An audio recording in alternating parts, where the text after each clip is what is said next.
This video is a tale of two narratives regarding Syria. It's very hard to establish exactly what has actually happened because of the amount of bias, narrative spinning, and misinformation that is coming from a lot of different media sources, politicians and celebrities and others.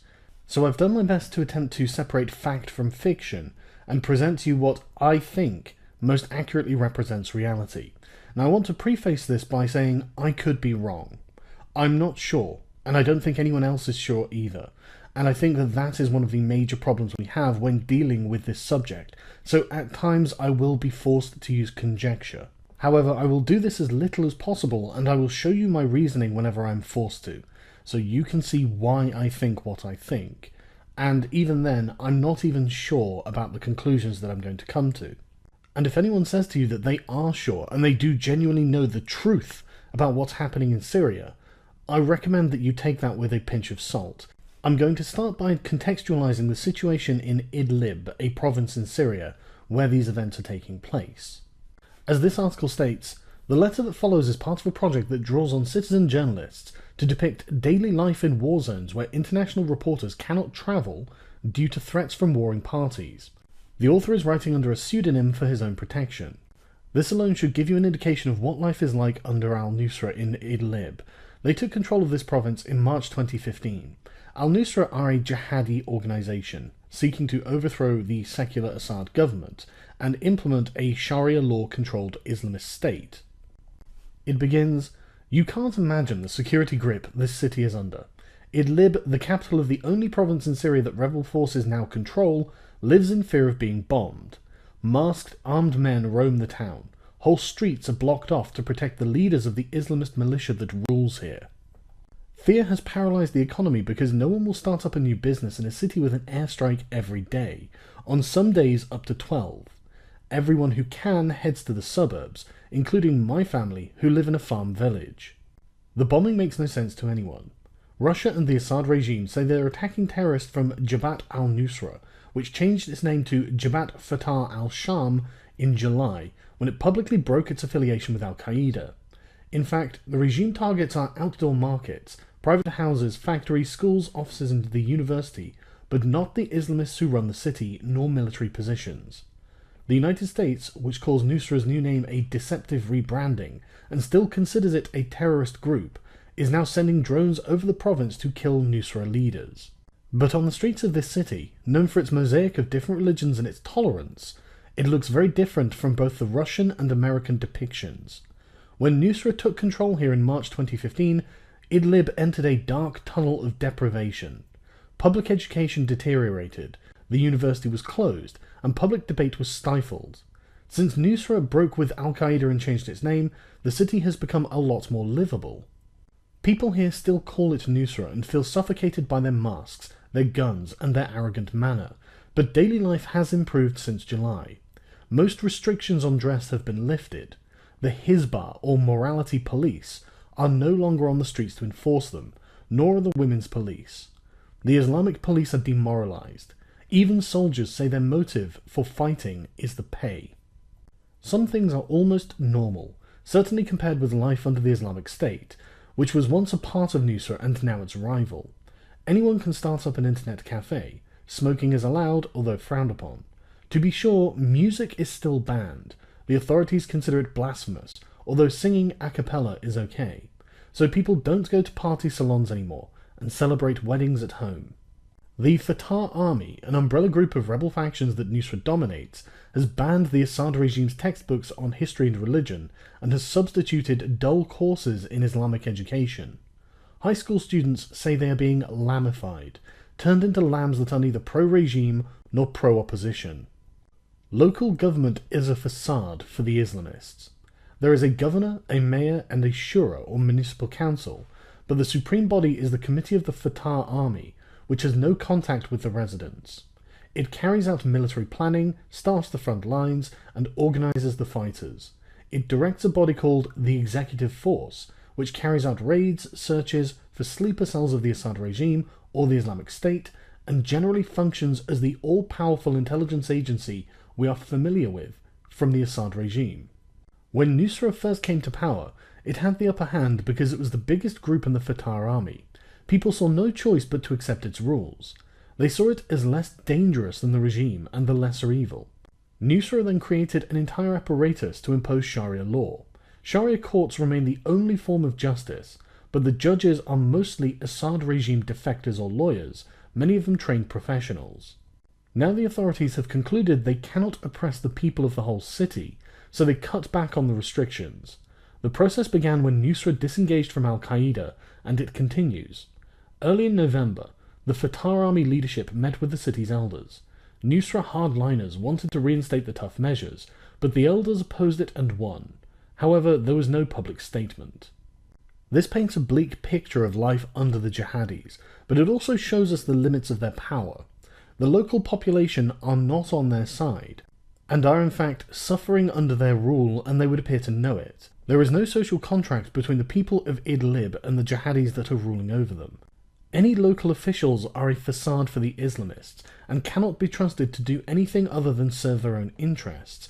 There is nothing about this province that serves the people who live within it. In fact, they are, as from their own words, being actively oppressed. And when they do take to the streets in protest, al-Nusra fighters simply gun them down.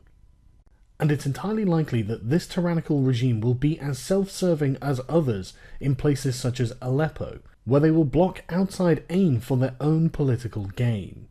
The quality of life for the people of Idlib is undoubtedly very poor.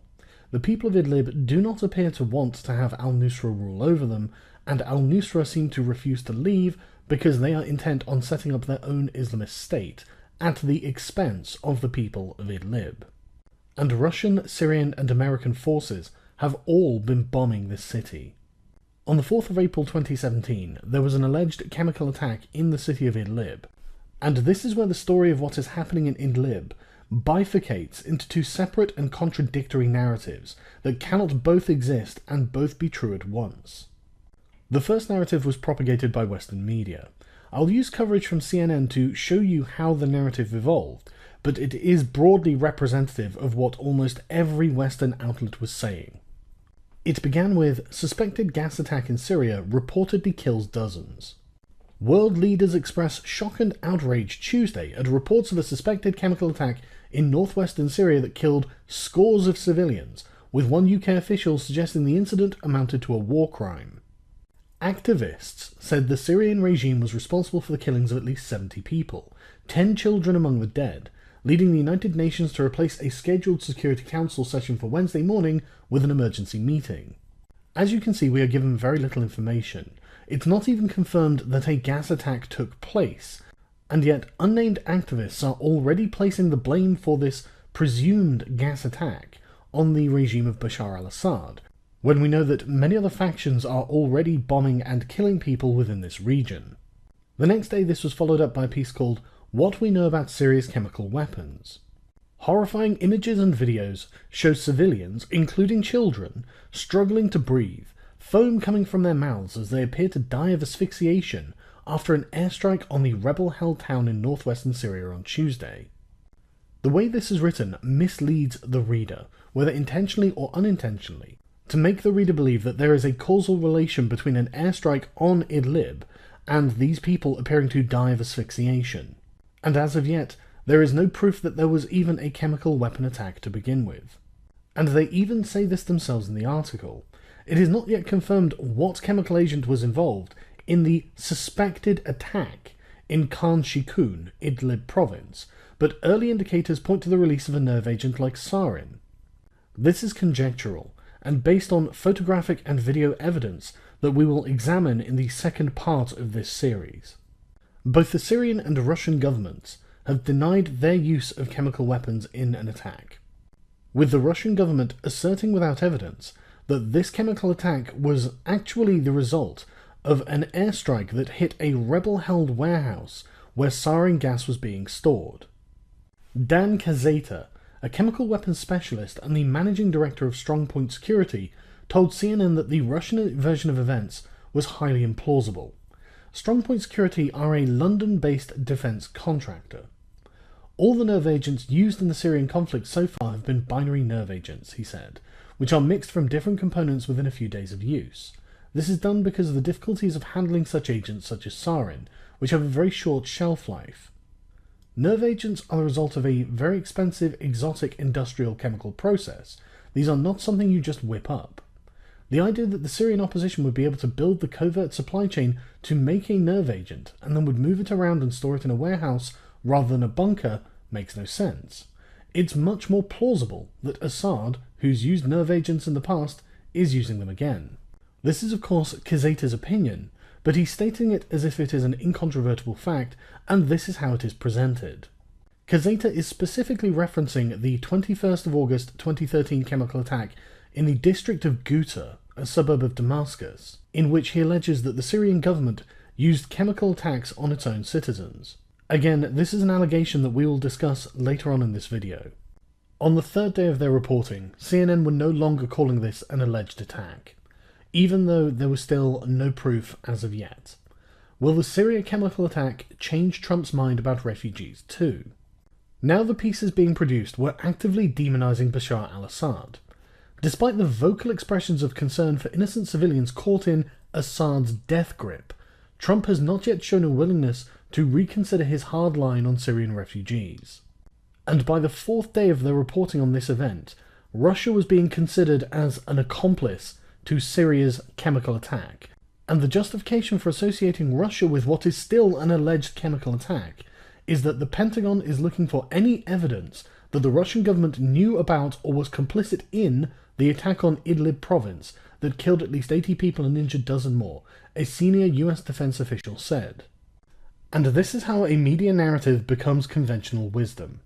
There is no proof that the Syrian or Russian governments had anything to do with a chemical attack in Idlib. And yet, within 4 days of the alleged event, CNN were reporting this as if it was factually accurate that the Syrian government had done this and that the Russians may well have been involved. And this itself is justified through conjecture from either defense contractors or government officials in lieu of an independent investigation into the evidence to establish what is and is not factual. On the 7th of April, the Trump administration made the unilateral decision to bomb the Shayrat airbase in Syria. 59 Tomahawk cruise missiles were fired at the Syrian Air Force facility in response to what President Donald Trump said was a chemical weapons attack on the rebel-held town 3 days before. This should be rather alarming for 3 reasons. The first is that we have no proof that the Syrian government did this, so the Trump administration is striking out blindly. But also, Syria is not at war with the United States, and it has not attacked the United States, nor does it threaten the United States. So this is an act of war on an independent sovereign nation without provocation. And thirdly, the Trump administration did not get congressional approval to commit what was, in effect, a declaration of war against Syria. The Syrian government reported that 15 people were killed in the US airstrike, and they denounced the strike on one of the country's air bases in retaliation for a poison gas attack, calling it a blatant aggression that caused significant material damage but, importantly, did not put the airfield out of commission. The United States said their strikes damaged or destroyed 20% of Syria's military aircraft. But what's really interesting is how this is being used as justification for further political action. Secretary of State Rex Tillerson said it appears that Assad should have no role in governing the Syrian people, and that steps are underway for the United States, along with an international coalition, to remove the dictator. It's important to note that there is no proof that Assad or his government played any kind of role in any gas attack in Idlib province. That this event is being used as justification to remove Bashar al-Assad from his position as president of Syria demonstrates that important figures in the Trump administration are actively pursuing the same policy of Middle Eastern regime change that was pursued under Bush and Obama.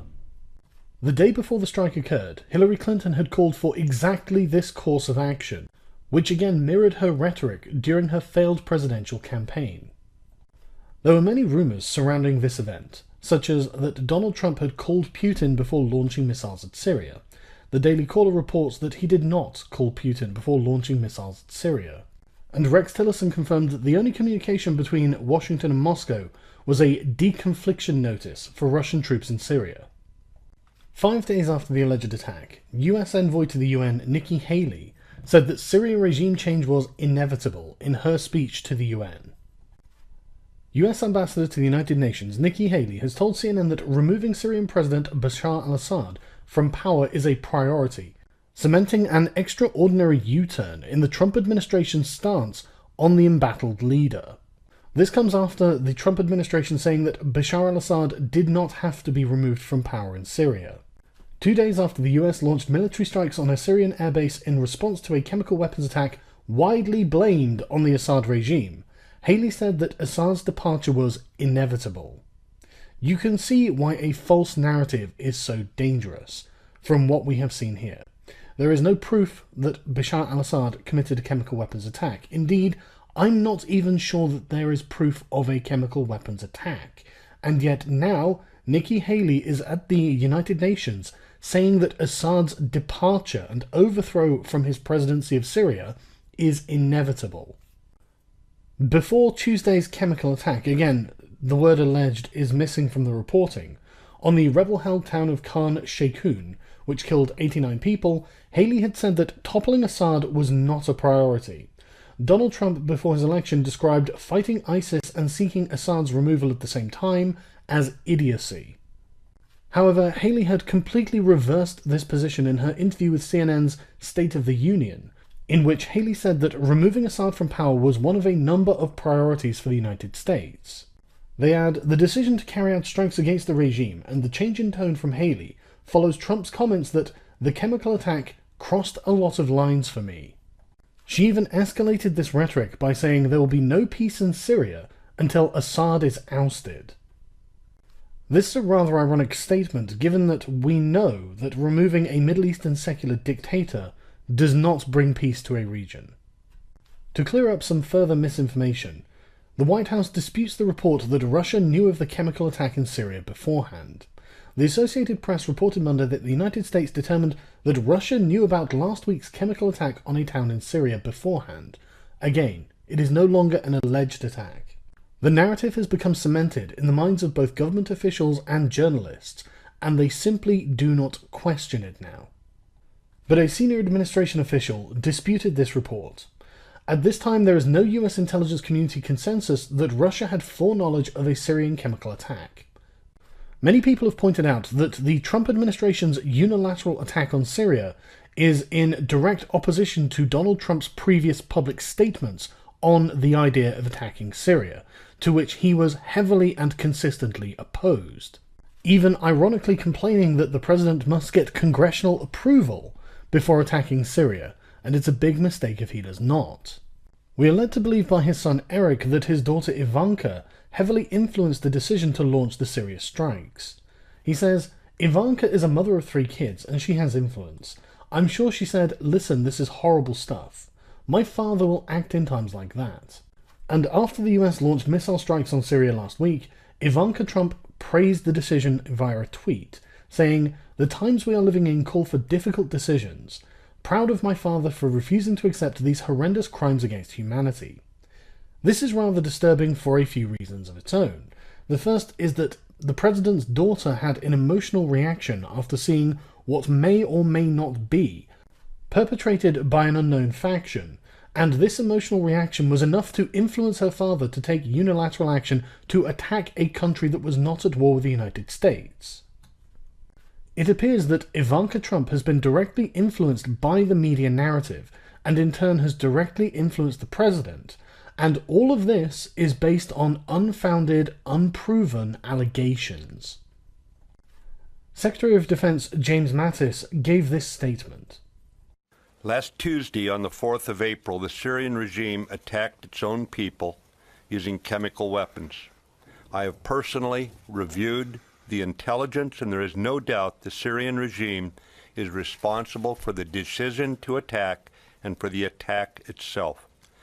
In response to the attack, our government began a deliberate process, led by the National Security Council, to recommend diplomatic and military options to the President.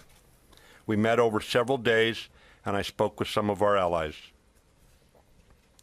The National Security Council considered the near century-old international prohibition against the use of chemical weapons, the Syrian regime's repeated violations of that international law, and the inexplicably ruthless murders the regime had committed.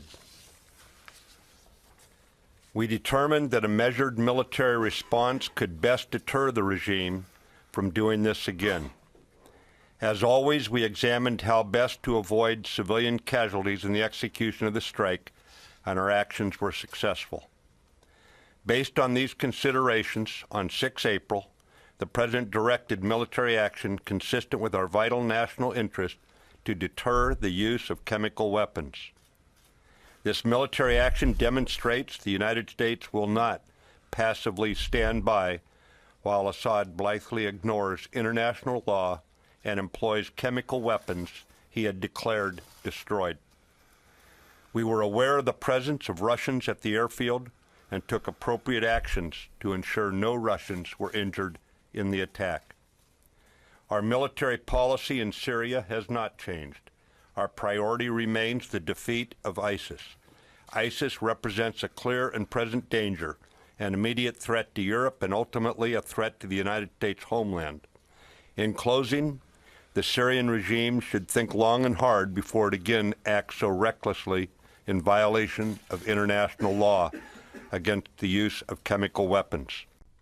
This should hopefully show you how the narrative crafted around this event can reach the very top echelons of the US government, despite the fact that, again, there is no proof provided. It is all just presupposed, and military action has been taken on these presuppositions. Across social media, the debate was raging. Would Donald Trump approach Congress to authorize a full-scale invasion of Syria? Thankfully, Donald Trump gave us a direct answer to this by saying we are not going into Syria. However, how trustworthy his word is on this is obviously up for debate. President Trump said Tuesday that the US will not launch a full-scale war in Syria, seeking to ease concerns that last week's missile strike could escalate American involvement in that country's civil war. And again, Trump simply parroted the rhetoric of the narrative that has been established. He said, "When I see people using horrible, horrible chemical weapons, which they agreed not to use under the Obama administration, but they violated it, what I did should have been done with the Obama administration long before I did it, and you would have had a much better, I think Syria would be a lot better off right now than it has been." There is a lot of discussion about whether this is four-dimensional chess being played by Donald Trump, and that he is actually, in fact, a master of tactics and has run rings around everyone by indulging in the mainstream media narrative, despite the fact that it is as yet unproven, and using it to his own advantage. There is evidence to suggest that he may well be doing this. The strike in Syria did not significantly impact the Syrian army's ability to wage war, and it also did not endanger the United States military in the process, but it did give Donald Trump the opportunity to demonstrate his approval of the United States military. And as Glenn Greenwald points out, Donald Trump has been lavished with media and bipartisan praise for bombing Syria. I found this section most interesting. He says, in wartime, US television instantly converts to state media. As it always does, the US media last night was almost an equal mix of excitement and reverence as the bombs fell. People who dissent from this bombing campaign, who opposed it on its merits, were almost entirely disappeared, as they always are in such moments of high patriotism. Claims from the US government and military are immediately vested with unquestioned truth and accuracy, while claims from foreign adversaries such as Russia and Syria are reflexively scorned as lies and propaganda.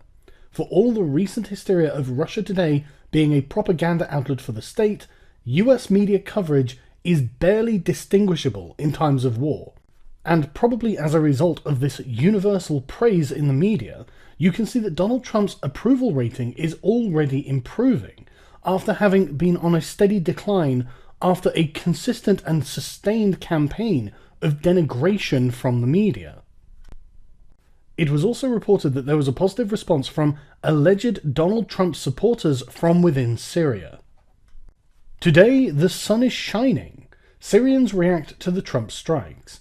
If the strikes don't take down the regime and don't prevent Assad from ruling in Syria, it means nothing. And apparently, Syrians were changing their profile photos to Donald Trump with a caption of saying, "We love you." Apparently, the new avatars were first noted by a Syrian Twitter user called Mustafa Mohammed, who says, "I found a Syrian with this avatar today. Expect to see more." It's very interesting because when I clicked on Mustafa Mohammed's profile, I honestly can't really describe it as anything other than a propaganda account, saying that there was a chemical massacre in Syria, the Assad regime was shelling with poisoned gases, and he states his location as in Syria with the Mujahideen. This appears to be a jihadist account that is in favour of Donald Trump and is being picked up on by media sources, uncritically regurgitating the propaganda being produced. In addition to this, many mainstream media outlets would repeatedly refer to a Twitter account apparently run by a woke 7-year-old called Bana al-Abed, who says this. Bana, do you blame President Assad for this? Yes. What is your message to President Assad? I am very sad. A lot of died and no one helped them. The world is watching. The world doesn't do anything. What do you want the world to do? I want to stop the war, and I want the children of Syria play and go to school, live in peace. Together we can help them. Together we can save them. Bana, when you saw the video and the pictures of what happened in Syria this week, what did you think? I am very sad about this. 100 Syrians were killed in Syria. They were not terrorists. They were just people. Let me ask you, this didn't start today, but it has been going on for 6 years. Why can't you stop the war? I don't know, Bana. I don't know why the world can't stop the war in Syria. Bana, do you want to be able to go home to Syria someday? Yes, I love my home and I love Syria. Many mainstream outlets have a propensity to use children in order to deliberately tug the heartstrings of their viewers. I personally have got absolutely no interest in what a 7-year-old girl thinks of this attack, regardless of whether she believes it was Assad or not. I do not believe she has any evidence. I do not believe she is even speaking from her own will. She is clearly reading cue cards, and there is in fact a lot more behind the Bana al-Abed Twitter account, but I will cover that in part 2 of this series. As you might imagine, the Syrian government's response to the Western narrative surrounding these events has been one of flat denial.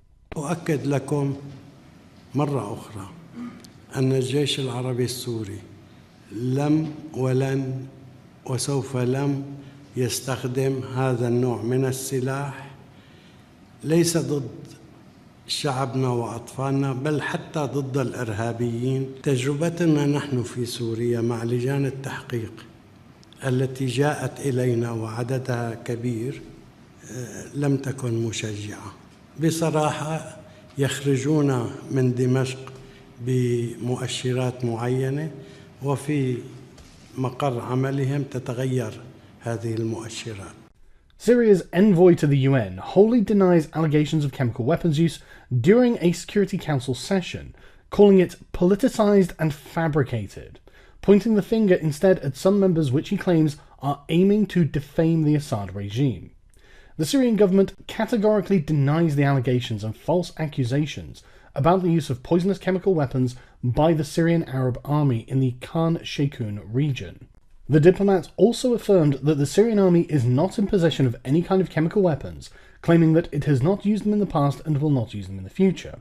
He said that these politicized and fabricated accusations confirm that some council members aim to continue their defamation of Syria and blackmail of its government with the goal of obstructing peace talks and a political solution to the crisis. Moscow's response to this is very interesting. First, they stated that their support for Syria was not unconditional, but did rattle their sabres, warning of serious consequences from the US strike in Syria. Russia's deputy UN envoy said, "We strongly condemn the illegitimate actions by the US. The consequences of this for regional and international stability could be extremely serious." And the Russian Prime Minister said that the strikes were one step away from clashing with Russia's military.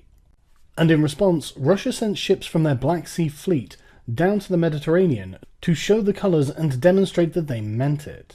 Both Russia and Iran warned that they would respond with force if red lines are crossed in Syria again. What America waged in an aggression on Syria is a crossing of red lines.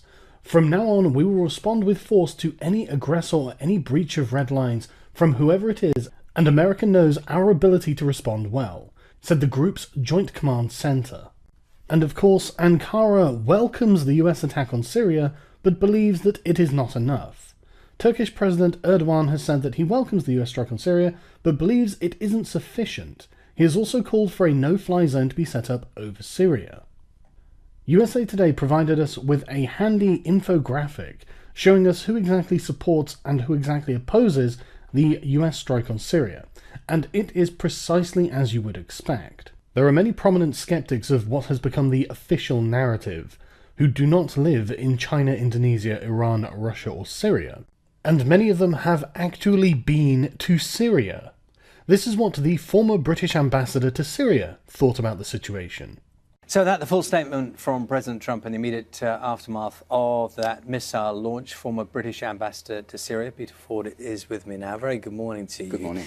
Can I just draw your attention first to the opening part of that statement from President Trump? He said, "My fellow Americans, on Tuesday, Syrian dictator Bashar al-Assad launched a horrible chemical weapons attack on innocent civilians."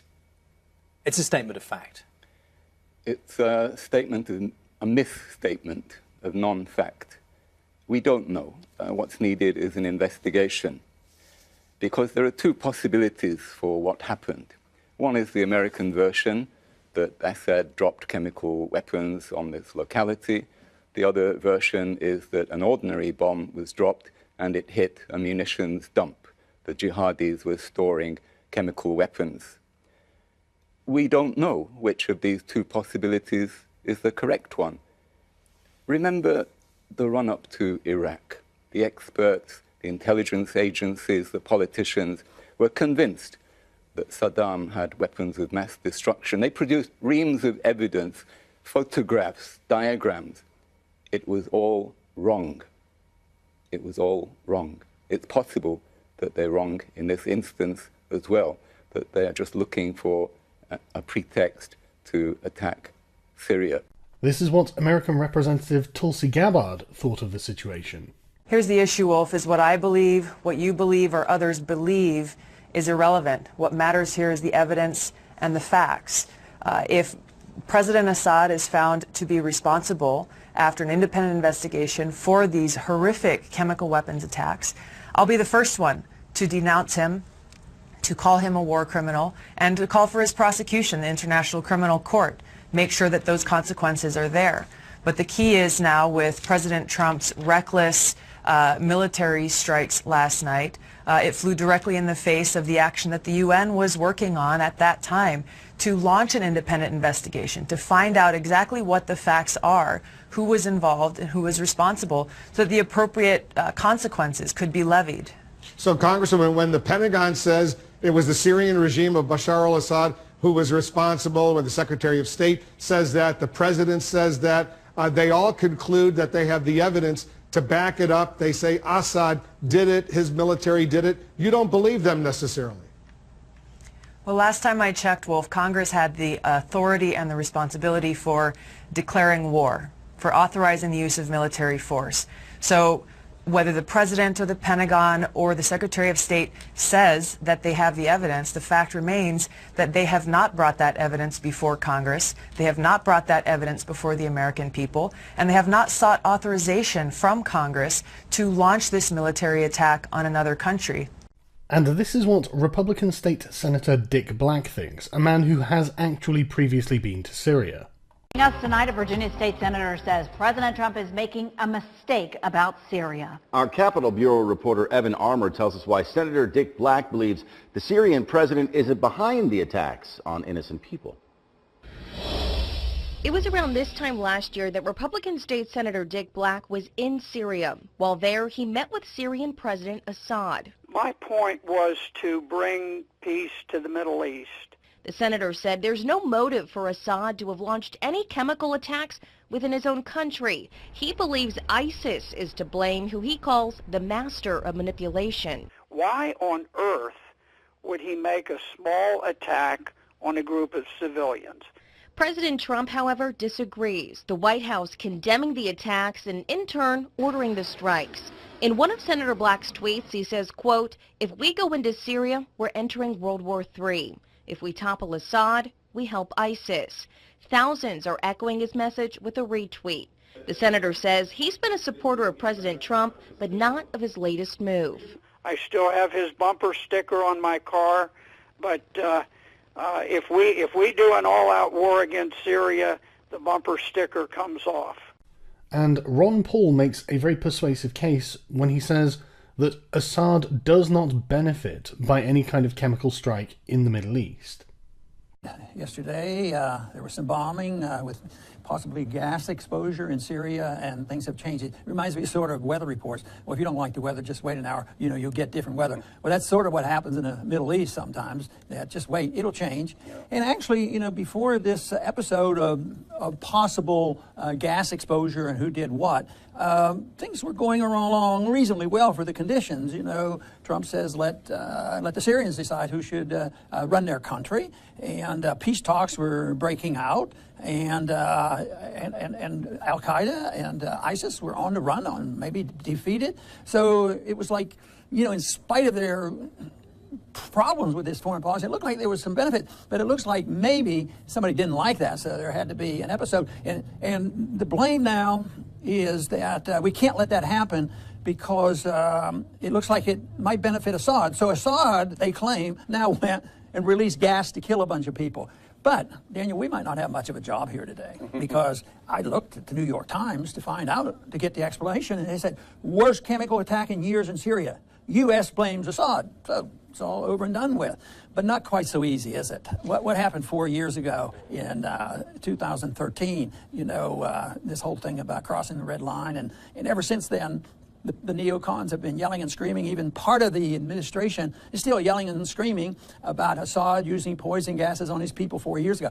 Not quite true. Yeah, it was never proven, in fact. And the UN official Carla Del Ponte said that attack was most likely done by the rebels based on the evidence. But here you have Nikki Haley, U.S. ambassador to the UN, almost as we speak, literally at the UN Security Council, saying, quote, "We know Assad has used chemical weapons before."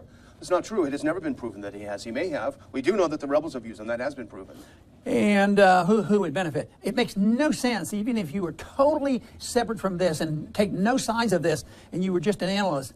It doesn't make any sense for Assad under these conditions to all of a sudden use poison gases. It's zero, I think it's zero chance that he would have done this, deliberately, and he's doing this now. So now let's talk about some of the history of the United States in the Middle East. We'll start with false congressional testimonies. You may well remember the Nayera testimony that was given on October the 10th, 1990 by a 15-year-old girl known only as Nayera. It turned out that Nayera was the daughter of the Kuwaiti ambassador to the United States, and her testimony was part of an elaborate PR campaign to encourage and provoke the US into waging war against Saddam Hussein. My mother and I were in Kuwait on August 2nd for a peaceful summer holiday. My older sister had a baby on July 29th, and we wanted to spend some time in Kuwait with her. I only pray that none of my 10th grade classmates had a summer vacation like I did. I may have wished sometime that I could be an adult, that I could grow up quickly. What I saw happen to the children of Kuwait and to my country has changed my life forever. It has changed the life of all Kuwaitis, young and old. We are children no more. My sister with my 5-day-old nephew, traveled across the desert to safety. There was no milk available for the baby in Kuwait. They barely escaped when their car was stuck in the desert sand, and help came from Saudi Arabia. I stayed behind and wanted to do something for my country. The second week after invasion, I volunteered at the Al-Assad hospital with 12 other women who wanted to help as well. I was the youngest volunteer. The other women were from 20 to 30 years old. While I was there, I saw the Iraqi soldiers come into the hospital with guns. They took the babies out of the incubators. Took the incubators and left the children to die on the cold floor. Despite being widely cited by United States senators and George Bush himself, this was not true. But this rationale encouraged the American public to support the Gulf War. You may also remember Colin Powell's speech to the United Nations, in which he explicitly said that the intelligence showed that Iraq had weapons of mass destruction, which, in later years, he has called a great intelligence failure, because, as with Naira, it was not true. This is a very interesting clip from the speech, and I think it's worth paying attention to. Resolution 1441 gave Iraq one last chance to come into compliance or to face serious consequences. No council member present and voting on that day had any illusions about the nature and intent of the resolution or what serious consequences meant if Iraq did not comply. And to assist in its disarmament, we called on Iraq to cooperate with returning inspectors from UNMOVIC and IAEA. We laid down tough standards for Iraq to meet to allow the inspectors to do their job. This council placed the burden on Iraq to comply and disarm, and not on the inspectors to find that which Iraq has gone out of its way to conceal for so long. Compare that speech to Nikki Haley's speech to the UN on essentially the same subject regarding Syria instead of Iraq. Beyond any doubt that the Syrian regime has used chemical weapons against its own people multiple times. On Tuesday, the Assad regime launched yet another chemical attack on civilians, murdering innocent men, women, and children in the most gruesome way. Assad did this because he thought he could get away with it. He thought he could get away with it because he knew Russia would have his back. That changed last night. As I warned on Wednesday, when the international community consistently fails in its duty to act collectively, there are times when states are compelled to take their own action. The indiscriminate use of chemical weapons against innocent civilians is one of those times. The United States will not stand by when chemical weapons are used. It is in our vital national security interest to prevent the spread and use of chemical weapons. Our military destroyed the airfield from which this week's chemical strike took place. We were fully justified in doing so. The moral stain of the Assad regime could no longer go unanswered. His crimes against humanity could no longer be met with empty words. It was time to say enough, but not only say it, it was time to act. Bashar al-Assad must never use chemical weapons again, ever. Now, while the Syrian regime is responsible for the chemical weapons attack, it is not the only guilty party. The Iranian government bears a heavy responsibility. It has propped up and shielded Syria's brutal dictator for years. Iran continues to play a role in the bloodshed in Syria. The Russian government also bears considerable responsibility. Every time Assad has crossed the line of human decency, Russia has stood beside him. Nothing about Haley's speech has been proven, and yet she is asserting it as if it is fact.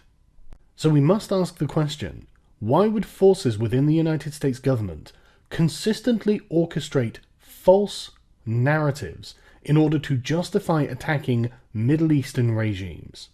I will let General Wesley Clark explain that, in his words, he believes that there was a policy coup deliberately designed by the neocon administration of George Bush to take over the Middle East.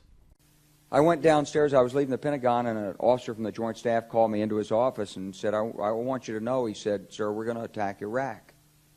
And I said, why? He said, we don't know. He said, I said, well, did they tie Saddam to 9/11? He said, no. He said, but I guess they don't know what to do about terrorism, and so they think, but they can attack states, and they want to look strong, and so I guess they think if they take down a state, it will intimidate the terrorists. And you know, it's like that old saying, he said, if the only tool you have is a hammer, then every problem has to be a nail.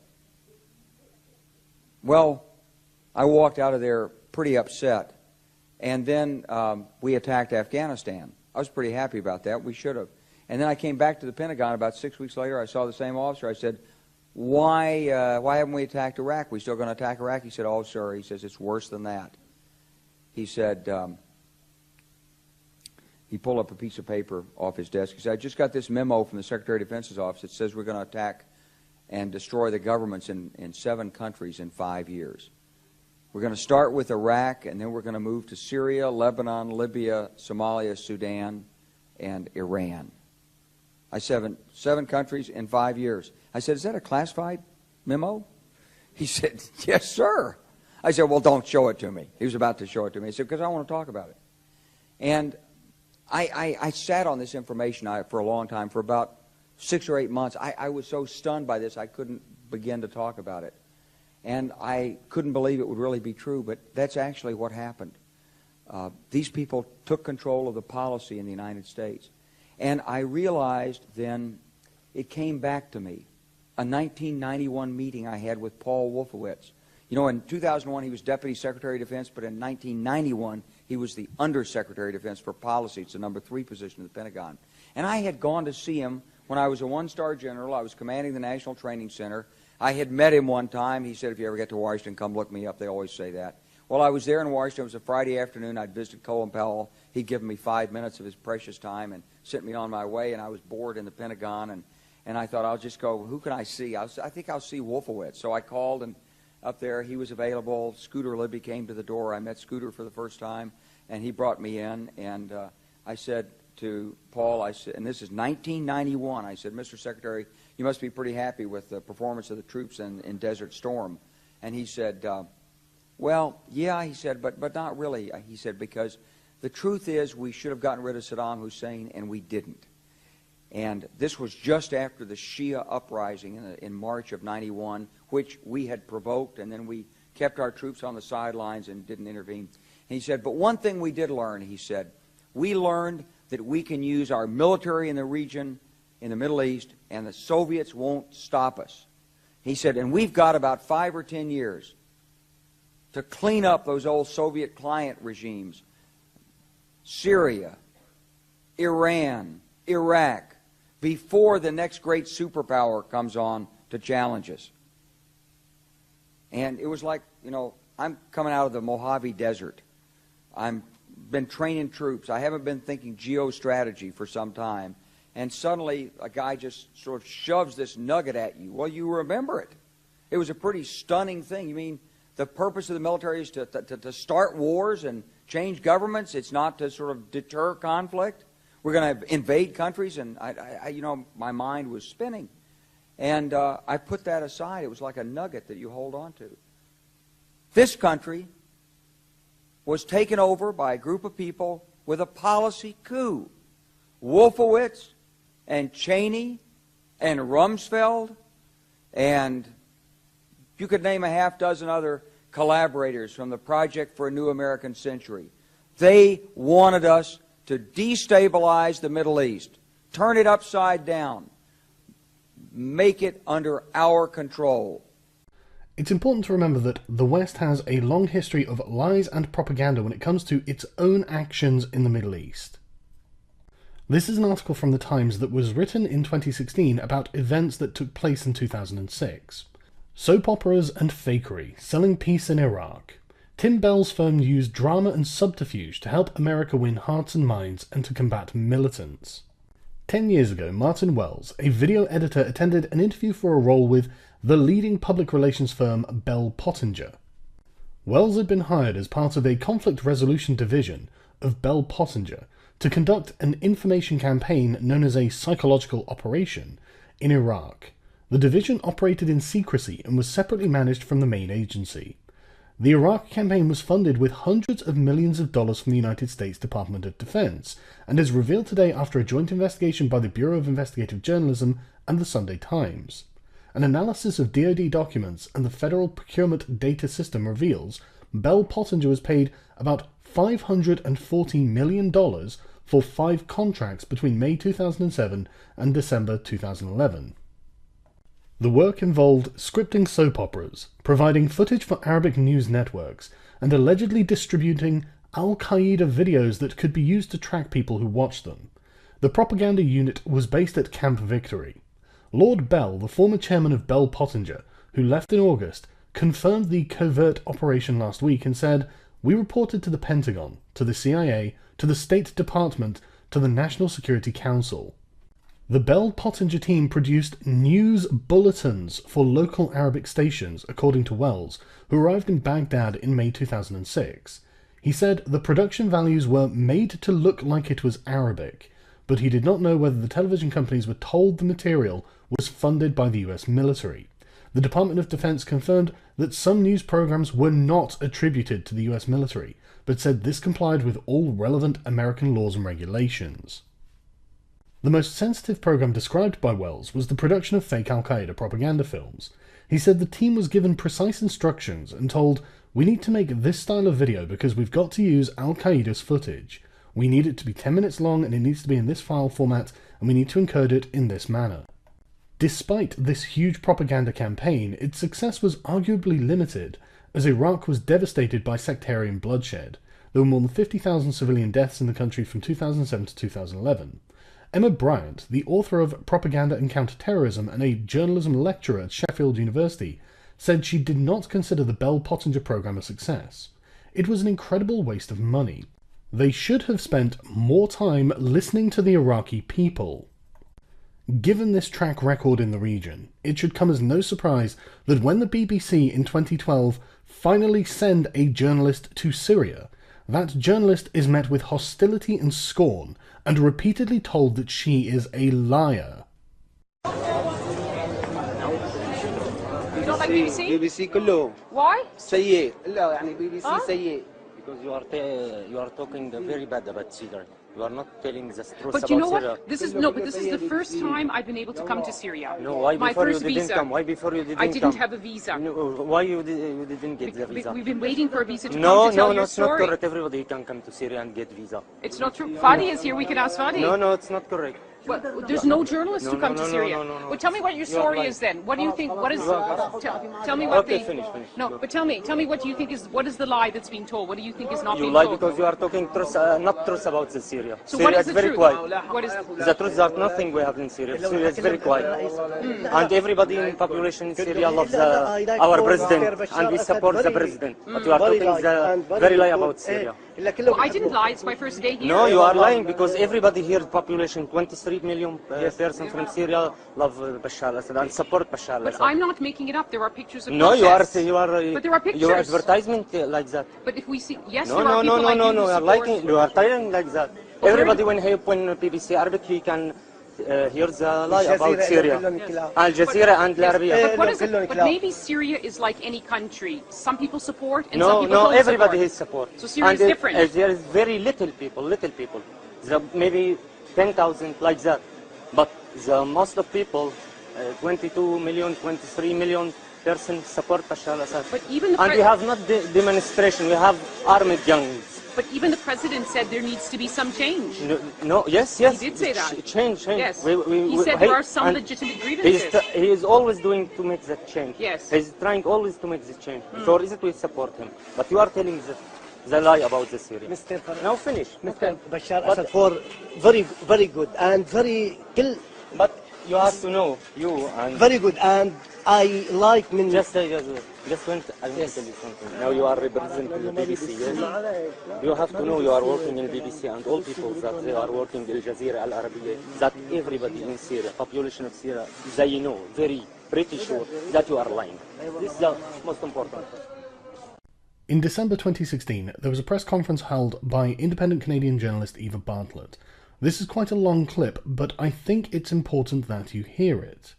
In this clip, she corroborates everything that has been said so far, and she, as far as I can tell, is being completely accurate with her statements. I've been to Syria 6 times since 2014, 2 of which were with international delegations, and 4 times were independently on a visa I applied for, paid for, and waited for.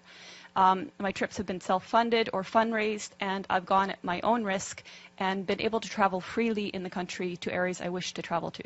I've been many times to Homs, to Malula, to Latakia, Tartus, Siath, Sweda, and again Aleppo 4 times. And I mention these because I think it's important people realize I have, wherever I've gone, I've spoken in Arabic to the people I'm speaking with. What Donna, what Sarah have said, that the people support their army and government is absolutely true. Whatever you hear in the corporate media is the complete opposite. And on that note, what you hear in the corporate media, and I will name them, BBC, Guardian, New York Times, etc., on Aleppo is also opposite of reality. Aleppo since 2012 has been inhabited by different terrorist factions, among them al-Nusra, among them the so-called Free Syrian Army, which has committed the same heinous acts of terrorism as al-Nusra, as ISIS, as Ahrar al-Sham, as Nuruddin al-Zinki, which beheaded a 12-year-old Palestinian child and somehow is still deemed moderate. Since 2012, these areas of Aleppo, which have now recently been freed, their occupation by these terrorist factions has meant the greater Aleppo, the 1.5 million plus population of greater Aleppo, have suffered sieges denying them food and medicine. They've suffered for years a want of electricity and water, and they've suffered daily bombardment by these terrorists of mortars, of gas canister bombs, which are improvised and made locally, of water heater bombs, which are even more powerful and can level floors of entire buildings, of conventional weapons like Grad rockets supplied by the West, and etc. As I said, they've suffered these attacks on a daily basis, and even now, because there are still Western-backed terrorists in pockets of Aleppo, there are still mortars and gas canister bombs raining down, and people are still dying in Aleppo. This is another reason why the liberation and securing of these areas is imperative, because that will actually bring peace to Aleppo. Now, my colleagues here mentioned the nature of unity in Syria and the fact that Syrians see themselves first as Syrian before any sect. This is an important point because our media and the Gulf media has made Syria out to be sectarian, which is something the Syrians themselves have denied. But it's a tool to make people confused. It's a tool to make people believe that it's Sunnis against Bashar al-Assad, when in fact, bear in mind that Aleppo is overwhelmingly Sunni and is with the government and is with the army and is suffering from the terrorists who declare that they are liberating the city in Syria. Other points about Aleppo are hospitals in Aleppo have been attacked. I'm sure you've heard in the media that hospitals have been attacked. Well, this media is referring to the pockets of Aleppo that were occupied by terrorists.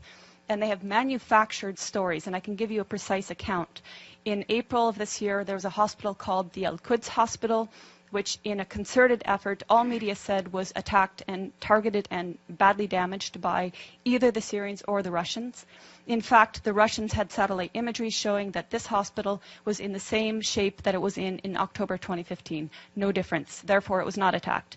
Months later, The Guardian, which is a prominent British newspaper, actually said the Al-Quds hospital that it had alleged months prior to be attacked and destroyed was treating victims of so-called chemical weapons attacks. So even the media that is lying is inconsistent in their lies. But there have been hospitals attacked. I went to the Al-Dabit hospital, which is in Aleppo City. It's a maternity hospital. It was attacked on May 3rd, and 3 women were killed. You would think this would be something raised at the UN or by so-called human rights groups, but it was not. In December 2013, the Kindi hospital was attacked and destroyed. It was the largest and best cancer treatment hospital in the Middle East. It was destroyed by al-Nusra terrorist truck bombings. And in fact, in recent media reports on Aleppo, again alleging Syrian or Russian strikes on hospitals, Fox News actually had the audacity to use a photo of Al-Kindi Hospital and allege that this is in eastern areas of Aleppo and that this hospital had been attacked by Syrian or Russian strikes. This goes to show how much the media has been lying from the very beginning about Syria and continues to lie. When I went to Aleppo, I spoke with the Aleppo Medical Association. They comprise 4,160 active and registered doctors. More lies in the media have said the last doctor in Aleppo, the last pediatrician in Aleppo. Of these over 4,000 doctors, 800 of them are specialists. So you can see that when the media talks about Aleppo, it's talking about areas that were occupied by terrorists. And it's completely negating the suffering and the will of the Syrian people in Greater Aleppo. When I was in Aleppo in July, I got a taste of some of the bombings by these terrorist factions. There was an explosion about half a kilometer away at Hatat Baghdad, and I don't know how many people were killed that day, but it was close enough that it was a massive plume of smoke. About 5 minutes later, an explosive bullet fired from an area occupied by terrorists landed about 15 meters away from where I was. If it had hit parked cars, I wouldn't be here speaking.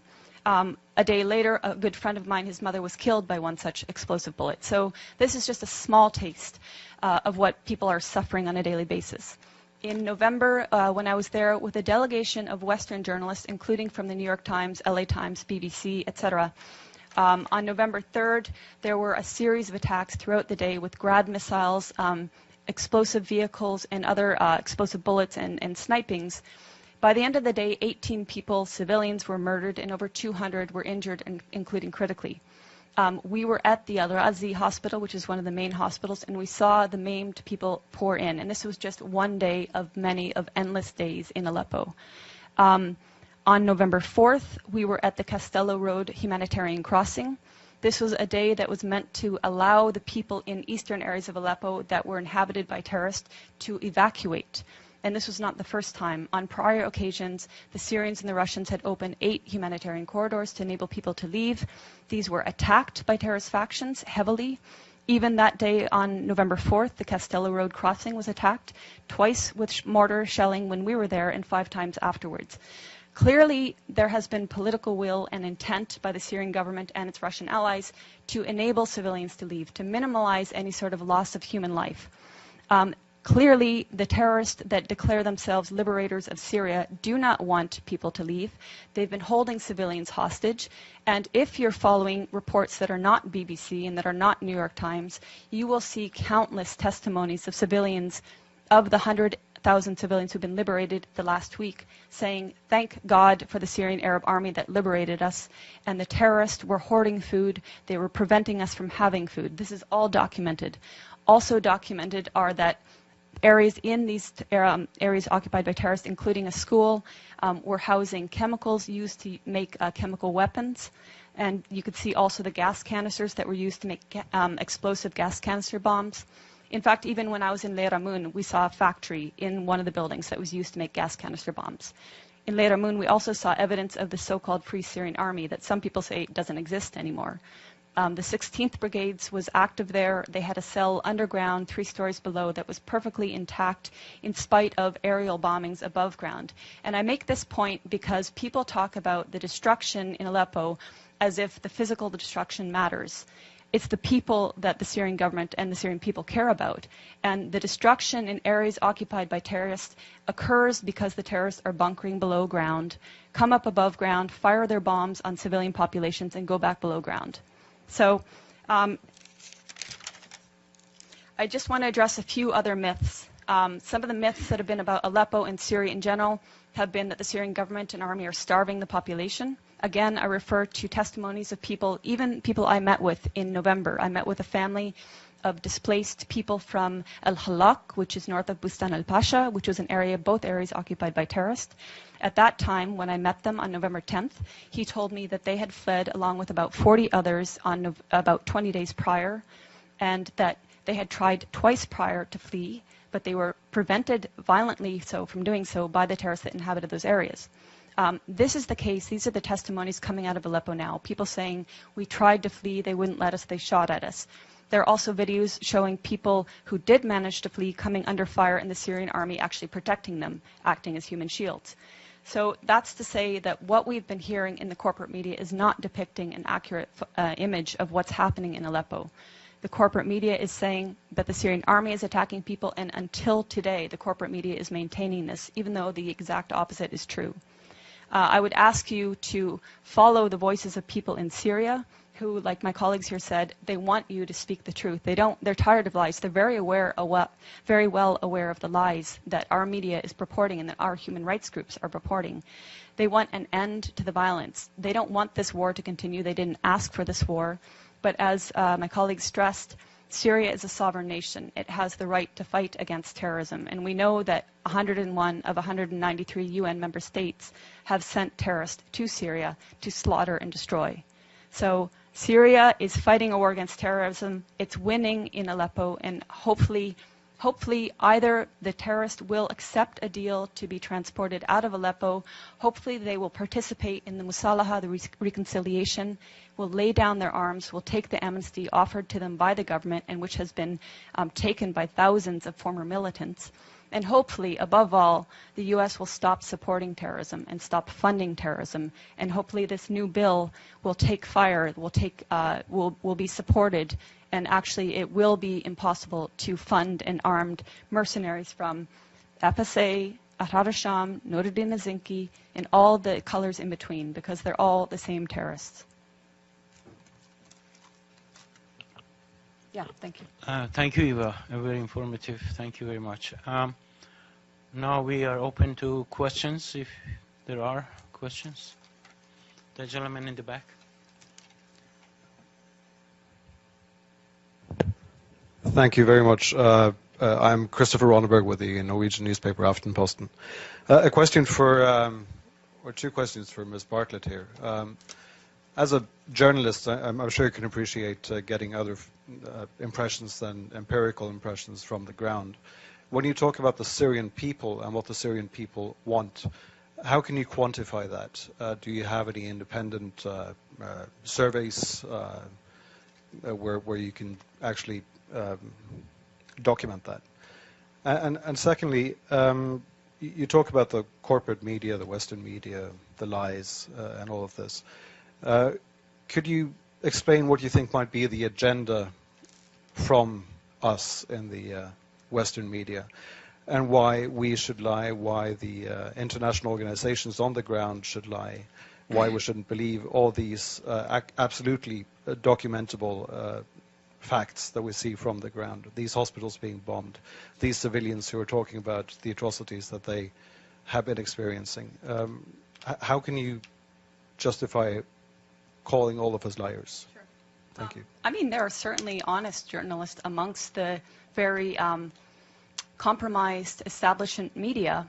Let's start with your second question. So, international organizations on the ground. Tell me which ones are on the ground in eastern Aleppo. Yeah, okay, I'll tell you, there are none. There are none. These organizations are relying on the Syrian Observatory for Human Rights, which is based in Coventry, UK, and which is one man. They're relying on compromised groups like the White Helmets, which, let's talk about the White Helmets. The White Helmets were founded in 2013 by a British ex-military officer. They have been funded to the tune of $100 million by the US, UK, and Europe, and other states.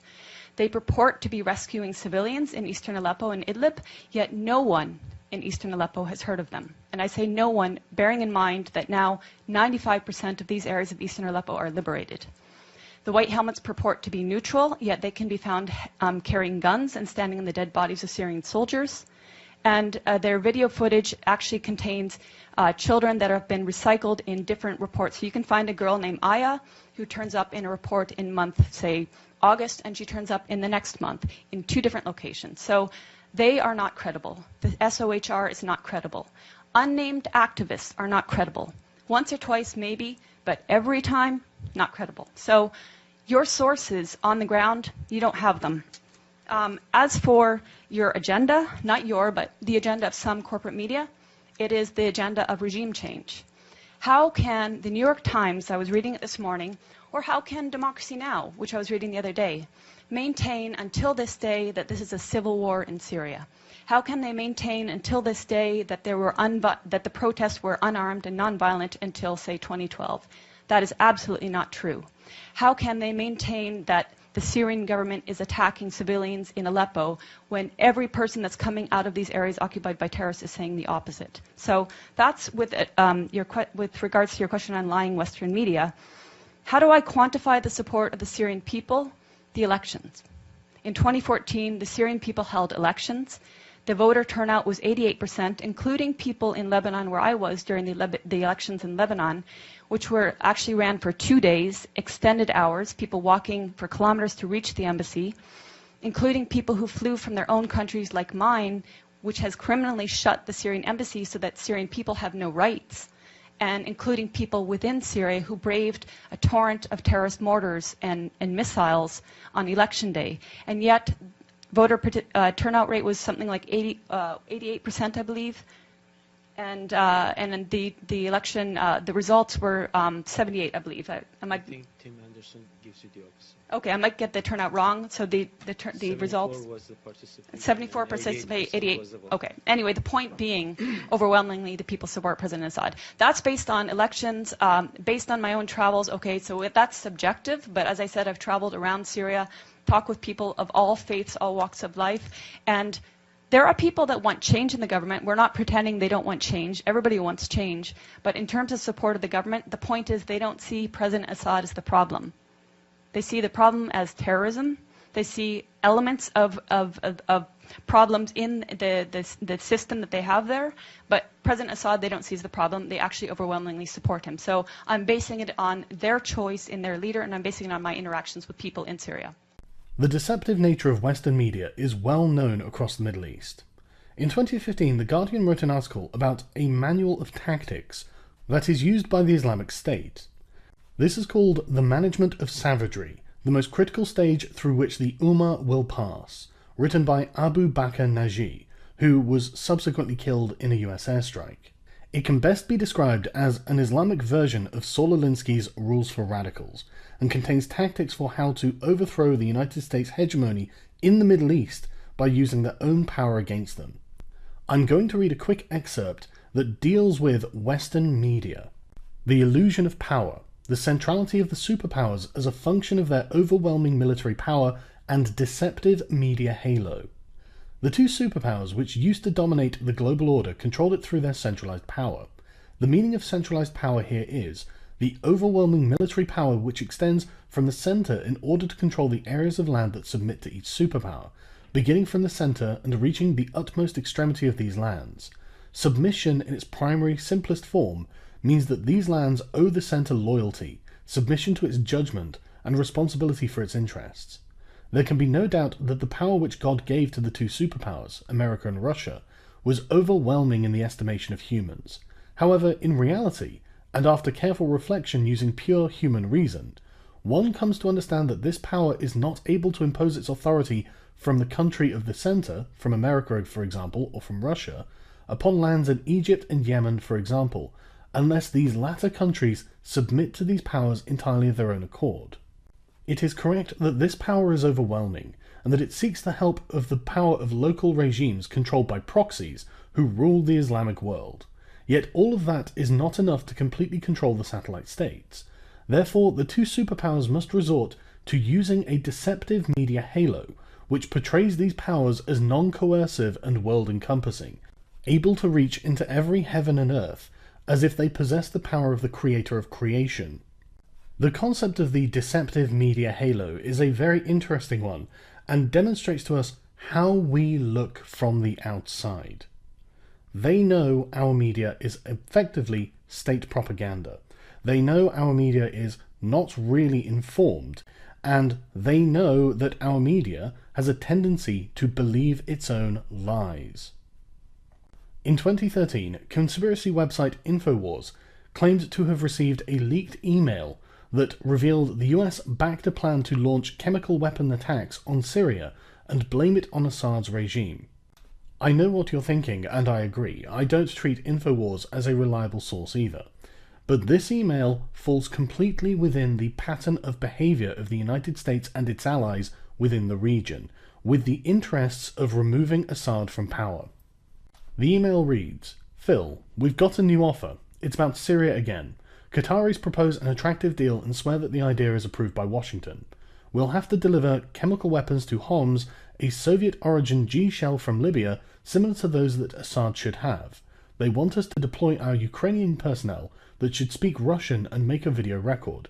Frankly, I don't think it's a good idea, but the sums proposed are enormous. Your opinion?" As I said, this can't be verified, but I also think it shouldn't be dismissed because it does, as I said, fit perfectly into the pattern of behavior of the United States in this region. There was a widely circulated report by Human Rights Watch who claimed that the sarin gas attack in the Damascus suburb of Ghouta in 2013 could likely be attributed to Assad.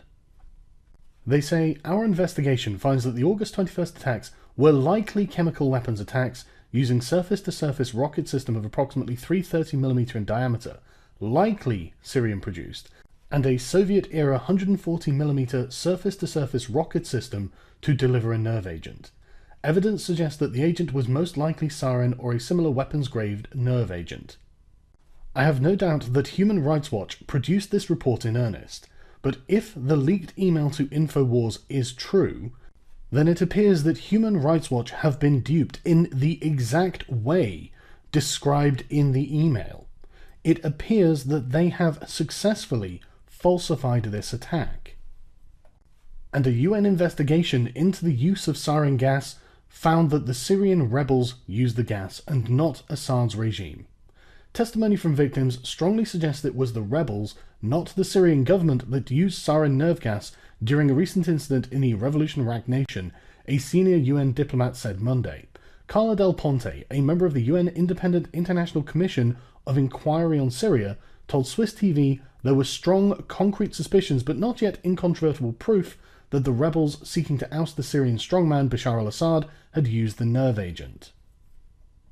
This appears to have been corroborated by a June 2013 interview with a Free Syrian Army general who appears to be threatening the intelligence community to give them 1 month to provide anti-tank, anti-aircraft weapons.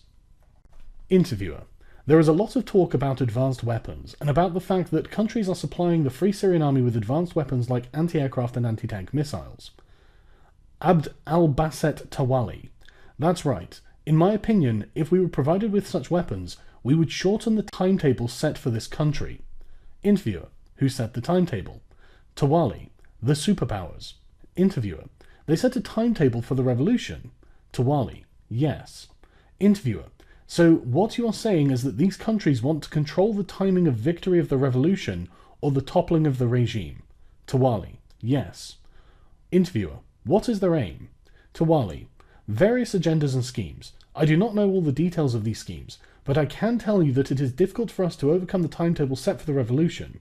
Let me give you some evidence. The weapons and ammunition that the Free Syrian Army receives do not include anti-aircraft or anti-tank weapons. We are unable to confront these tanks and aircrafts here. In all candidness, I would like to see a civilized state, with Islamic law. Let me give you an example. We would like our army in future to have a clear Islamic nature. I give the international community 1 month to provide the rebels and the Free Syrian Army with weapons and ammunition so that we can defeat this criminal regime. We give them 1 month. If we see that the international community continues to desert our revolution, we will reveal all the evidence we have about the use of chemical weapons. I think you know full well that I mean what I say. Thanks to WikiLeaks, we know from a leaked email from Jake Sullivan to Hillary Clinton that they considered in 2012 that Al-Qaeda was on their side in Syria. And another leaked email that was sent in 2014 from John Podesta to Hillary Clinton shows that they knew that US allies Qatar and Saudi Arabia were providing clandestine financial and logistical support to ISIL, who at the time were close allies of al-Nusra. Also, in September 2016, it was revealed that al-Nusra were reportedly receiving weapons from the United States. The Syrian al-Nusra Front, according to a commander of the combat groups, receives weapons from the USA. As the al-Nusra man explained in an interview with the publicist Jürgen Todenhofer for the Monday's edition of, I'm not even going to try and pronounce that, the US supplied the Soviet Union's anti-tank missiles. Al-Nusra is the strongest rebel group in and around the area of Aleppo. The Islamists were formerly allied with al-Qaeda. Asked whether the US had given the weapons of the Free Syrian Army, the so-called moderate rebels, the al-Nusra man replied, "The missiles were given to us directly. The Americans are on our side. However, the cooperation is not designed as desired by al-Nusra. We will fight until the fall of the regime. The goal was the establishment of an Islamic state according to Islamic Sharia. We do not accept a secular state." Officially, the US treat al-Nusra as a terrorist organization.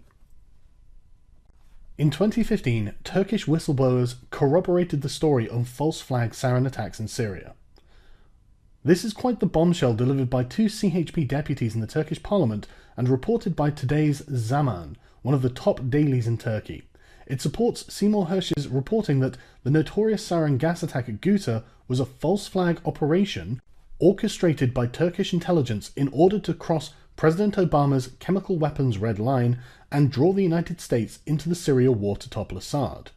If so, President Obama deserves credit for holding the line against the attack, despite the grumbling and incitement of the Syria hawks at home and abroad.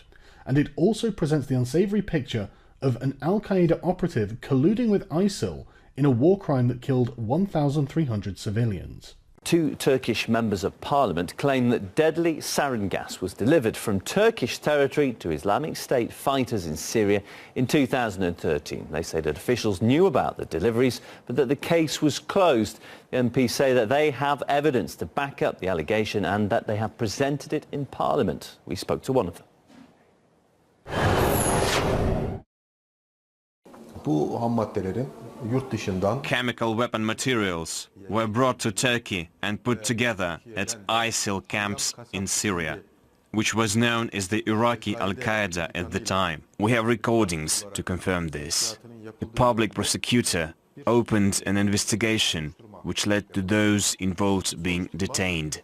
A week after, another public prosecutor was assigned and all the detainees were released. They left Turkey, crossing the Syrian border. Sırf bu iddianamedeki verilere bakarsak The phone recordings in the indictment showed all the details of how the shipment was going to be made, from how it was prepared, to the content of the labs and the source of the materials, which trucks were going to be used, all dates, etc. From A to Z, everything was discussed and recorded. Despite all of this evidence, the suspects were released. Well, the incident that Erin Erdem recounted there took place in 2013. In August of that year, rockets filled with sarin struck a Damascus suburb.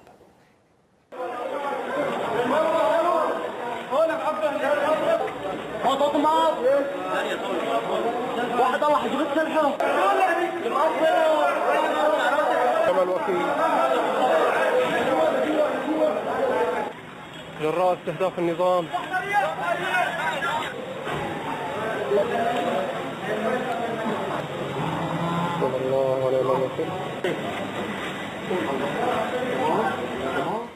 And Erin Erdem again thinks that the two incidents are linked.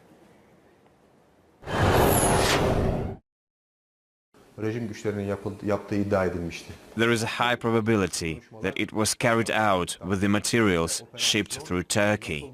It was claimed that regime forces were behind it.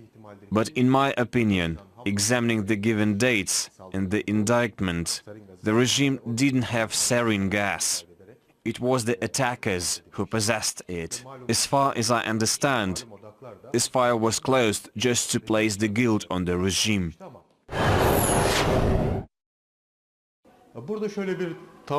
The shipment is through Turkey, but all basic materials are purchased from Europe. Western sources know very well who carried out the sarin gas attack in Syria. They know that these people are working for al-Qaeda. The West has been hypocritical over the whole situation. Everything you have seen so far should put into clear context what happened to John Kerry in September 2013 when he, as an offhanded comment in a press briefing, said that Assad could give up his chemical weapons to avoid a US invasion of Syria. He could turn over every single bit of his chemical weapons to the international community in the next week. turn it over, all of it, without delay, and allow a full and total accounting for that. But he isn't about to do it, and it can't be done, obviously. But with respect to the credibility issue, look, I just answered that. I just gave you real evidence. Evidence that, as a former prosecutor in the United States, I could tell you I can take into a courtroom and get admitted. And I believe this man, I mean, I've personally tried people who've gone away for long prison sentences or for life for less evidence than we have of this. If that doesn't put chills up your spine, I don't know what will. Perhaps the people who John Kerry has put away should have their cases re-examined. But anyway, when he says it can't be done, well, that's not true, because that's exactly the offer that Vladimir Putin took him up on. Within the week, Assad was ready to give up his chemical weapons. Syria has decided to cede control of its chemical weapons because of a Russian proposal and not the threat of US military intervention, Interfax news agency quotes President Bashar al-Assad saying in a Russian television interview. And by June 2014, John Kerry and the Department of State confirmed that the last 8% of declared chemical weapons were removed from Syria, with apparently great work done by all involved. In September 2016, the New York Times reported on leaked audio that revealed what John Kerry told to Syrians behind closed doors. Secretary of State John Kerry was clearly exasperated, not least at his own government. Over and over again, he complained to a small group of Syrian civilians that his diplomacy had not been backed by the serious threat of military force, according to an audio recording of a meeting obtained by the New York Times. He says, "I think you're looking at 4 people in the administration, who have all argued for the use of force, and I lost the argument. We're trying to pursue the diplomacy, and I understand it's frustrating. You have nobody more frustrated than we are. The problem is that, you get, quote, enforcers in there, and then everyone ups the ante, right? Russia puts in more, Iran puts in more, Hezbollah there is more, Nusra is more, and Saudi Arabia and Turkey all put their surrogate money in, and you are all destroyed." So, thus far we have proven the following.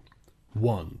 Forces within the United States government have long desired to overthrow the secular regimes of the Middle East. 2.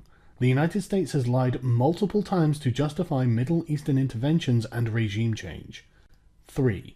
The United States and its regional allies have been arming and funding known terrorist groups in an attempt to overthrow these regimes. 4. The media narrative surrounding the events in the Middle East is not credible and cannot be trusted. 5. Turkish intelligence has framed the Syrian government for the use of chemical weapons. 6. John Kerry tried to use this false flag event as a pretext to remove Bashar al-Assad, which was thwarted by his own offhand comments. 7. The United States appears to have no alternative to the Assad government other than the terrorist groups it has been funding. And 8. The Syrian people do not wish to live under the Islamic State or any other form of Islamist government. In part 2 of this series, I will look at the evidence for and against the allegations that Bashar al-Assad and his government used chemical weapons against the population of Idlib.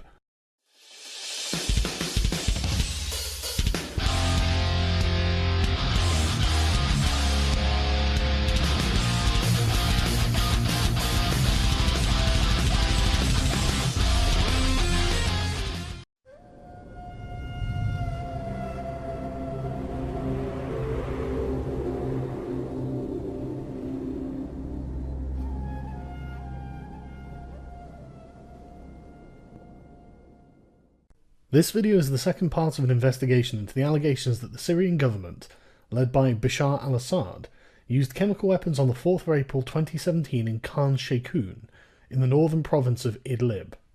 I will be directly referring to conclusions drawn from the evidence presented in part 1, so I'd recommend watching that video before continuing with this one. The allegations of a chemical weapon attack have been presented by both the Pentagon and French intelligence services. The Pentagon released a map that reportedly shows the flight pattern of a Syrian aircraft that is alleged to have dropped chemical weapons on civilians.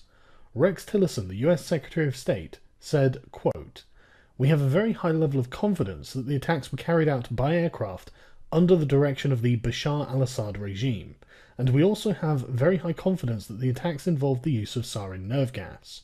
National Security Advisor H.R. McMaster reinforced this statement with, quote, "Our intelligence community, in cooperation with our friends and partners and allies around the world, collaborated to determine with a very high degree of confidence precisely where the location originated, and then, of course, the sorts of chemicals that were used in the attack." The allegation of the use of chemical weapons, in this case the use of sarin gas, appears to be corroborated by Dr. Abdel Hay Tenari, an internal medicine specialist who reported information by phone call from a field hospital supported by the Syrian American Medical Society. Tenari claimed to have treated 22 patients that exhibited symptoms consistent with exposure to sarin gas. He claims that 74 people died due to the alleged chemical attack, drawing this number from a document he had seen that was released by the Idlib Health Directorate. UK newspaper The Daily Mail published a speculative article containing photographs of purported chemical weapons munitions at the al-Shayrat airfield that were struck by US Tomahawk missiles, causing minor damage. The pictures were sourced from Twitter and show a pile of containers that seem to be containers that could contain chemical weapons, although no further information is available. Satellite images of al-Shayrat airfield corroborate that these pictures are of the airfield, and that the airfield was lightly damaged by the US strike. Syrian planes continued to take off from the airfield the following day. Despite the Syrian government volunteering to relinquish its chemical weapons, and the removal of these weapons being confirmed by the United States government, allegations that the Syrian government did not disclose the full extent of their chemical stockpiles surfaced in 2014 and persisted until 2016, when inspections by the Organization for the Prohibition of Chemical Weapons declared that multiple sites revealed the presence of 4 chemical warfare agents. 2 unnamed military officials, speaking on behalf of the US government, stated, quote, "We highly suspect, and in fact there's no credible alternative to a Syrian regime air attack as the source of the chemicals that killed so many Syrian civilians. There's no credible opposition capability with nerve agents. ISIS has experimented with mustard agents, blister agents, not nerve agents. But this is well beyond the technical capability of the opposition." The officials also claimed they suspect the alleged attack was carried out with the help of the Russian military personnel also stationed at al-Shayrat airfield. French intelligence services declassified a report on the 26th of April 2017 regarding the events of the alleged attack.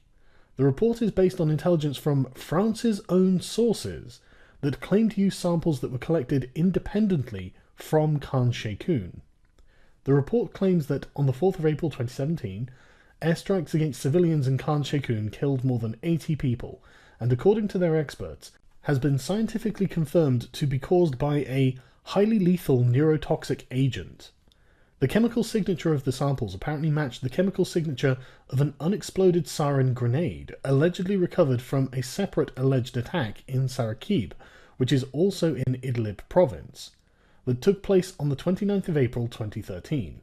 The report claims that a helicopter flew over the city in the afternoon and dropped 3 unidentified objects from high altitude that emitted white smoke on their descent on a north-south trajectory. According to the report, only the Syrian government could have done this. The unexploded grenade was recovered from the 3rd point of impact. The report states that the chemical compound contained within the grenade was produced using the same manufacturing process that produced the sarin from the 4th of April attack. The report contains a military analysis that claims the chemical attack on Khan Sheikhoun came after a Syrian army offensive, which included conventional bombing, in which the Syrian army was able to push back Islamist fighters and secure most military objectives, though not all. The Islamists retained a presence in the region, although the Syrian government is now in control of most of the area, and al-Nusra control of the local area is severely depleted and continues to wane. The report claims that French intelligence services are aware that the Islamist factions have chemical weapons capabilities, and are aware of coordination between them, but, to the knowledge of the French services, none of these groups has the capability to employ a neurotoxic agent or the air capacities required. The report also rejects the possibility of the attack being conducted by the Islamic State, as they are not present in the sector. The French intelligence services also reject the theory of the attack being staged as not credible, due to the influx of victims in local hospitals and the simultaneous massive uploading of videos showing symptoms of sarin use. The report concludes by stating that France assesses that the Syrian armed forces perpetrated the chemical attack using sarin gas. The Pentagon's report contains many unsupported allegations made with very high confidence on the word of the intelligence community. Given the history of unproven allegations from the intelligence community, these should not be trusted and be treated with a high degree of skepticism.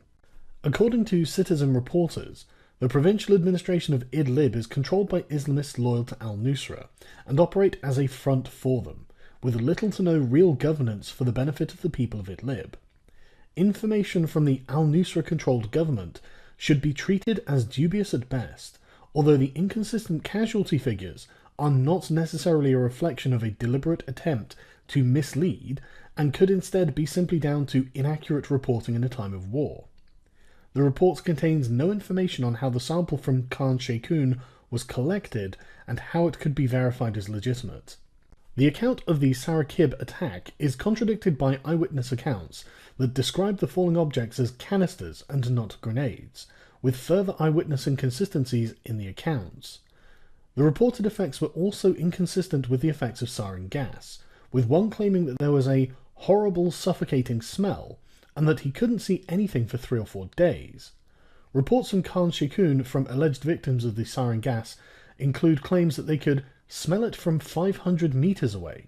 In its pure form, sarin gas is odorless and tasteless, and people may not even know that they're under attack. Sarin gas is a neurotoxin that operates by inhibiting an enzyme that breaks down the neurotransmitters used to stimulate nerves. Sarin prevents the enzyme from deactivating the nerve, causing the nerves to continue firing.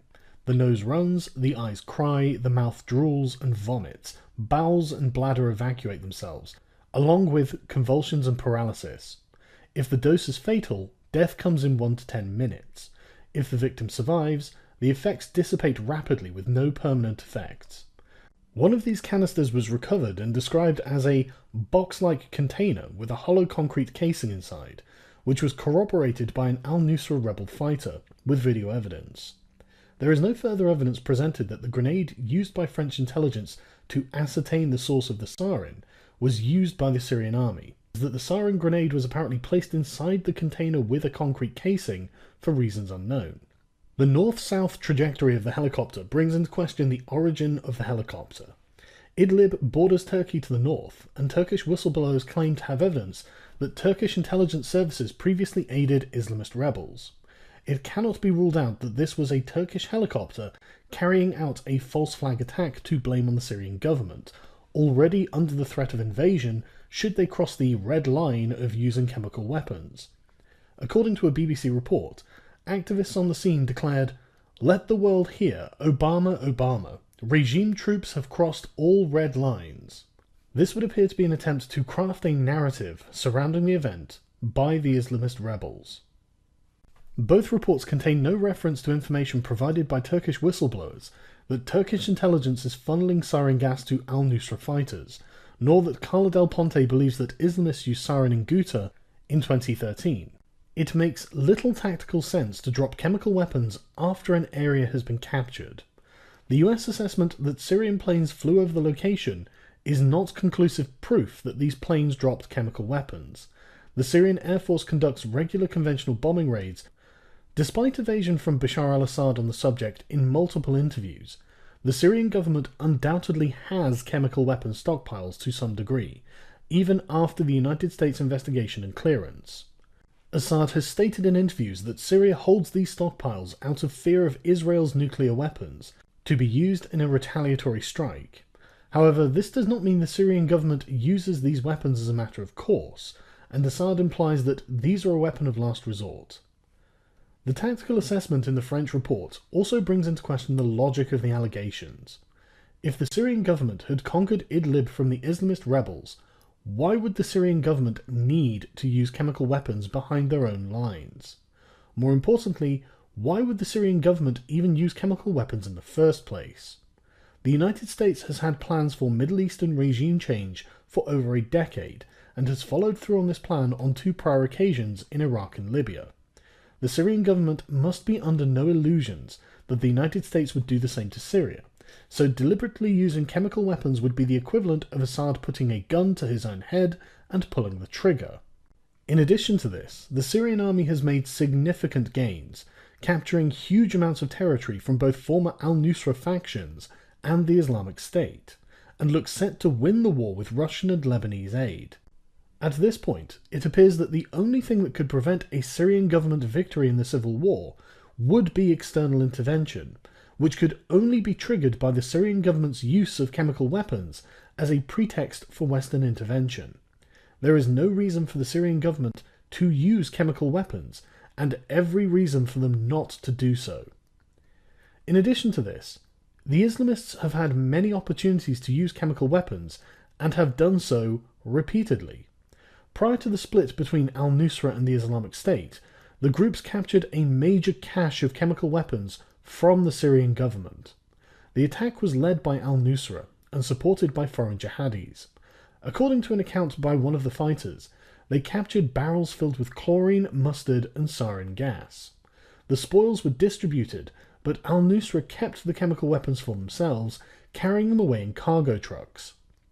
It is not certain what happened to them after that, and it is speculated that the Islamic State took at least part of the chemical weapons in its separation from al-Nusra.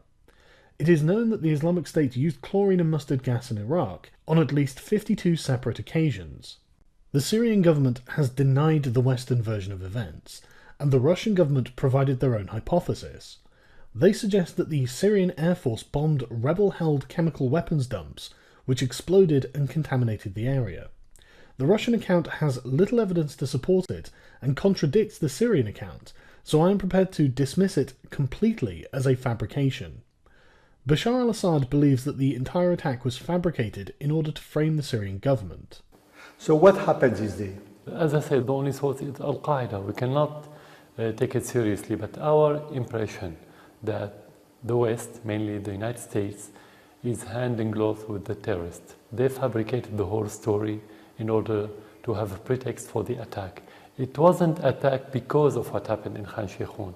It's one event. It's a stage one, the play that we saw on the social networking and on TVs, the propaganda, and the stage two is the military attack. That's what we believe is happening, because it's only few days, 2 days, 48 hours between the play and the attacks, and no investigations, no concrete evidence about anything. The only thing were allegations and propaganda, and then strike. Assad's account is actually supported by evidence, though the quality of that evidence is dubious. A short video featuring agents from the Idlib Health Directorate surfaced shortly after the alleged attack, showing the agents apparently treating victims of the attack. Images of this were circulated around Twitter with comparative images from the 1995 Tokyo sarin gas attack to compare the precautions taken by each organisation, with the implication being that the 4th of April attack could not have been sarin, as the aid workers in Syria were not wearing hazmat suits, as in Japan, and in some cases wearing no covering on their hands and sandals on their feet. This is not necessarily indicative that the pictures were fake. Sarin gas can be absorbed by the skin, and so a hazmat suit is a sensible precaution if the option is available, but this might not be an option in war-torn Syria. Also, sarin does not take long to dissipate, so if the medical teams had arrived a significant amount of time after the attack, the risk of being affected by the gas is very low. However, it does seem to be a remarkable risk not to use gloves at the very least. There is a consistent pattern of media deception in which any evidence for or against must be contextualized, beginning with the credentials or lack thereof of the people on the ground publicizing the 4th of April attack on social media. Video of the alleged victims of the attack was posted to the internet by Dr. Shahjul Islam, where he was apparently treating patients in Khan Sheikhoun. Islam appeared on many different television networks to promote his opinion on the events. Shahjul Islam worked in Britain as an NHS doctor before travelling to Syria to allegedly join the Islamist rebels. Islam is well known to MI6, who declared him to be a committed jihadist, and was arrested in 2012 to face charges of kidnapping journalists in Syria. He told the journalists he had taken a sabbatical from his position at the St. Bartholomew's Hospital to wage a holy war in Syria, and was apparently furious when the execution of the journalists was called off. The case against Shahjul Islam was dropped after the victims were unable to give evidence in the trial. The prosecutor explained the case relied wholly on their testimony and was frustrated that they could not be called, but could not expand on the reasons why. His brother, who was also facing allegations of conspiring to commit terrorism, also had his charges dropped. A Swedish non-governmental organisation called Swedish Doctors for Human Rights has challenged the media evidence that purports to show victims of other alleged chemical attacks. A series of articles claims to demonstrate that the victims of these attacks do not match expected victim profiles, and Professor Marcello Ferrada Dinoli believes that video of unknown medics injecting a naked child in an attempt to save the child's life after the 4th of April attack were faked, with the videos demonstrating that the child is not only not being properly treated, but the syringe being injected into the child is actually empty.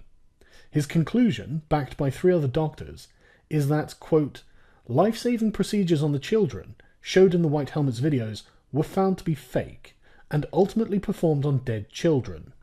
As a result of this analysis, Swedish Doctors for Human Rights received many anonymous death threats. There are many unverified images circulating on social media that appear to show staged photos. Russian news agency TASS claims that unnamed sources among local civilians from opposition units allege that special video teams were shooting staged films in the populated localities of Serekab and Jizra al-Sukur in the aftermath of the purported shelling and airstrikes, including the use of toxic substances. Locals apparently recognized the advisors to the video teams as film crews employed by Qatar's state-funded broadcasting station Al Jazeera. As with almost all information coming from Syria, this information is practically impossible to verify. In December 2016, 5 people were arrested in Port Said, Egypt, for allegedly producing fake videos that they admitted they had intended to distribute on social media. The Egyptian Ministry of the Interior published a statement that claimed the videographer was creating the footage in order to persuade the public that the images were of the war for Aleppo. One of the videos seized by the Egyptian authorities shows an 8-year-old girl apparently soaked in blood, while a 12-year-old boy is interviewed about life under the intensive Syrian government airstrikes. This is evidence in support of Assad's claim that there are groups deliberately fabricating propaganda against his government by creating and distributing false video and images, and it would appear that the White Helmets are directly involved in this. The Syria Civil Defense, colloquially known to Western sources as the White Helmets, are a non-governmental, non-profit organisation that apparently emerged in late 2012 after the Syrian government lost control of large swathes of territory in the early stages of the revolution. They were initially groups of civilians who had volunteered themselves to helping people wounded in the aftermath of Syrian government airstrikes.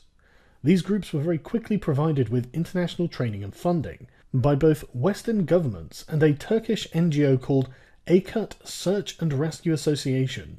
By 2013, James Lemaziria, a former British Army officer and an advisor on the Syria conflict at the United Arab Emirates-based consultancy Analysis, Research and Knowledge, ARC, organised these groups into what is now known as the White Helmets.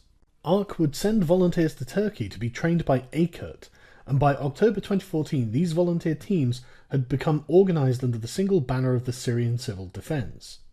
The current operating budget of the White Helmets is $30 million, from donations from the United Kingdom, the Netherlands, Denmark, Germany, Japan and the United States. The White Helmets are headed by Raid Saleh and operate exclusively in territory held by Islamist rebels. They profess to be neutral and impartial in the conflict. The White Helmets were nominated for a Nobel Peace Prize in 2016 and were the subject of an eponymous Netflix documentary. The White Helmets are also the subject of a great deal of controversy that Western sources either ignore or dismiss out of hand. For example, in 2016, a particular set of unverified images circulated on social media that showed a variation of the same theme: a White Helmet employee carrying a dust-covered young girl to safety, presumably after having recovered her from the rubble of a house caught in an airstrike. The 3 photos appear to show a different White Helmet employee each time in a different location, carrying the same young girl dressed in exactly the same clothing with a similar covering of white dust. This led internet commentators to speculate that these photographs were either evidence of the world's unluckiest girl, having happened to survive 3 separate airstrikes on 3 different houses while wearing the same clothing each time, or that these photographs were staged.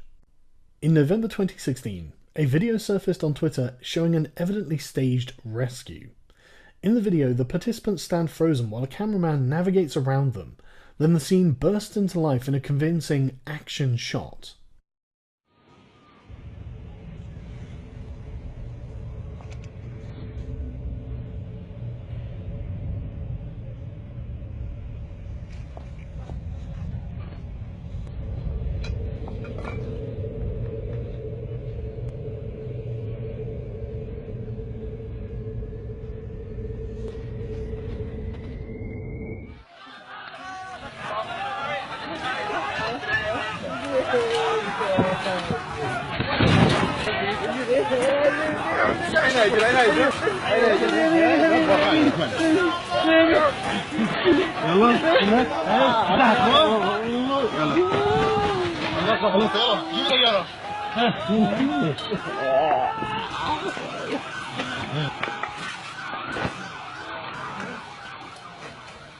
Despite public concern that this was proof that the White Helmets were staging videos, mainstream media outlets were reticent on the video, and only after widespread outrage did the White Helmets claim that the video was a contribution to the viral mannequin challenge trend that had started at the beginning of that month.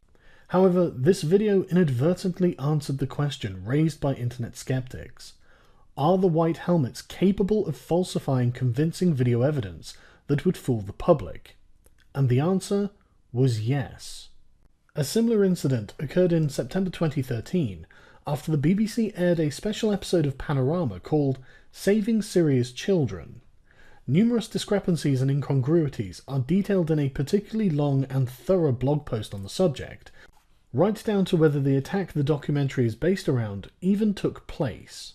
Accounts of the event repeatedly conflict with one another, and the alleged victims of a napalm attack are shown with their supposedly burnt faces covered in cream, with eyebrows perfectly intact, and another alleged victim of a napalm attack is caught grinning broadly at the camera. Professional opinions indicate that these victims do not appear to be in significant pain from their burns, and in the words of one doctor, "I think the scene of the school children coming in with the burns was an act." The problem of fake images and videos emerging from conflict zones in the Middle East is not new, and as we saw in the first part of this series, something well within the bounds of what Western governments will fund, on which they have spent hundreds of millions of dollars. There are many reasons to believe that the professed neutrality and impartiality of the White Helmets is not true, often directly undermined by video evidence. A first responder to the 4th of April attack was Hadi Abdallah, a known propagandist for numerous Islamist groups in Syria, including al-Nusra. He reported frequently with the White Helmets and has been filmed multiple times congratulating and hugging Islamist fighters.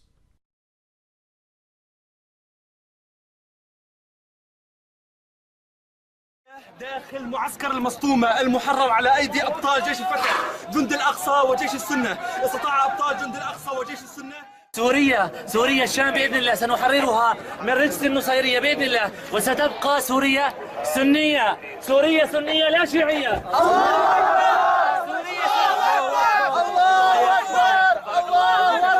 أكبر الله أكبر. عمال حمص سيدنا محمد قائدنا للأبد. هذا العبد ولع الكاميرات. هذا عبد الله اخي سمعنا فيك بس العس شفناك. السلام عليكم. لو على الواقع احلى من الكاميرا. السلام عليكم. طول بالك معلم. على الواقع احلى من الكاميرا. السلام عليكم. حمصي ايش بدي حمويك. الله يحفظك. السلام عليكم.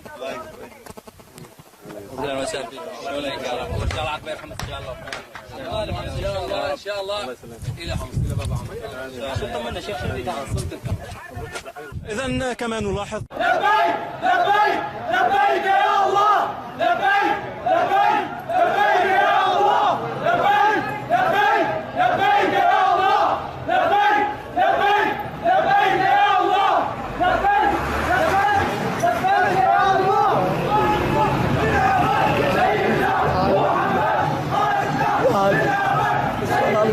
نرجع لخمس ان شاء الله باذن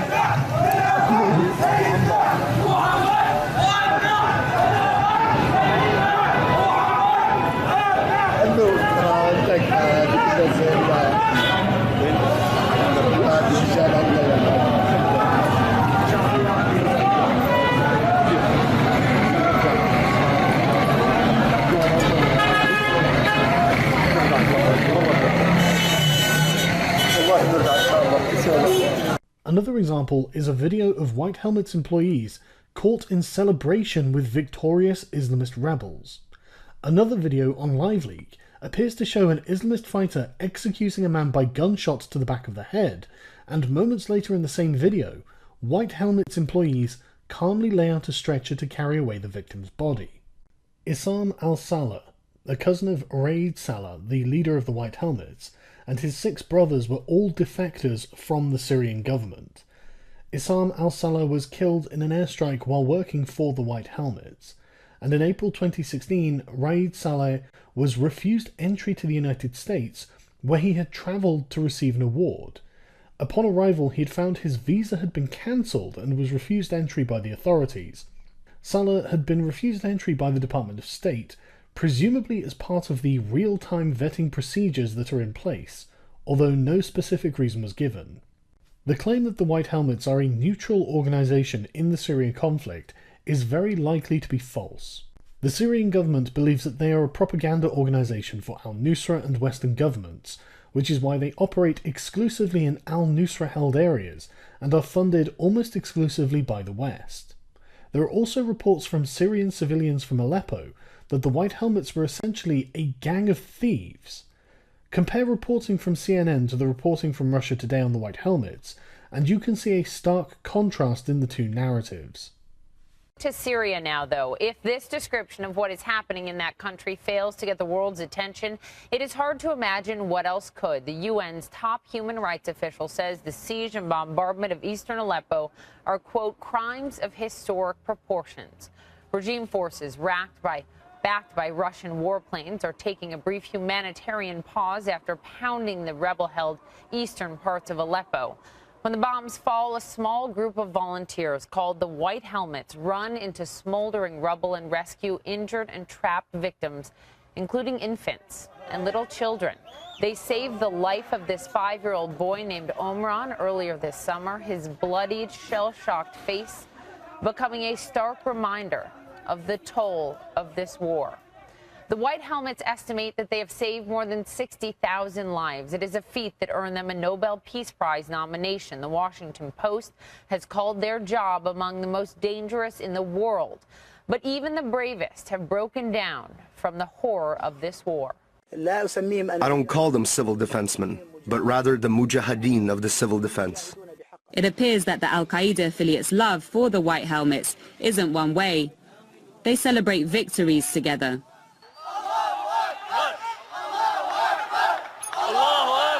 Still, in an interview with RT, one of its chiefs claims that they have saved tens of thousands of lives. Not the problem about resource, about the result.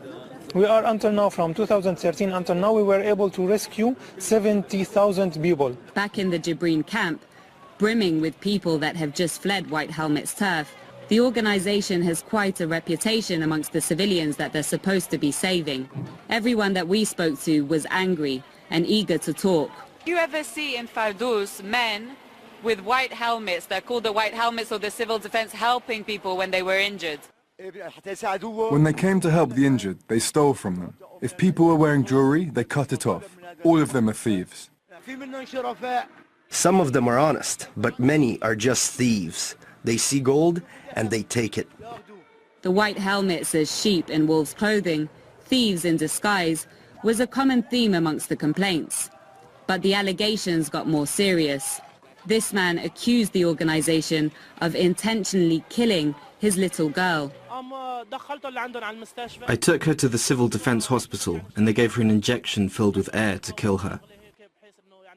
This man went as far as to celebrate an airstrike on his own house because he said it had been seized by White Helmets workers side by side with rebel fighters.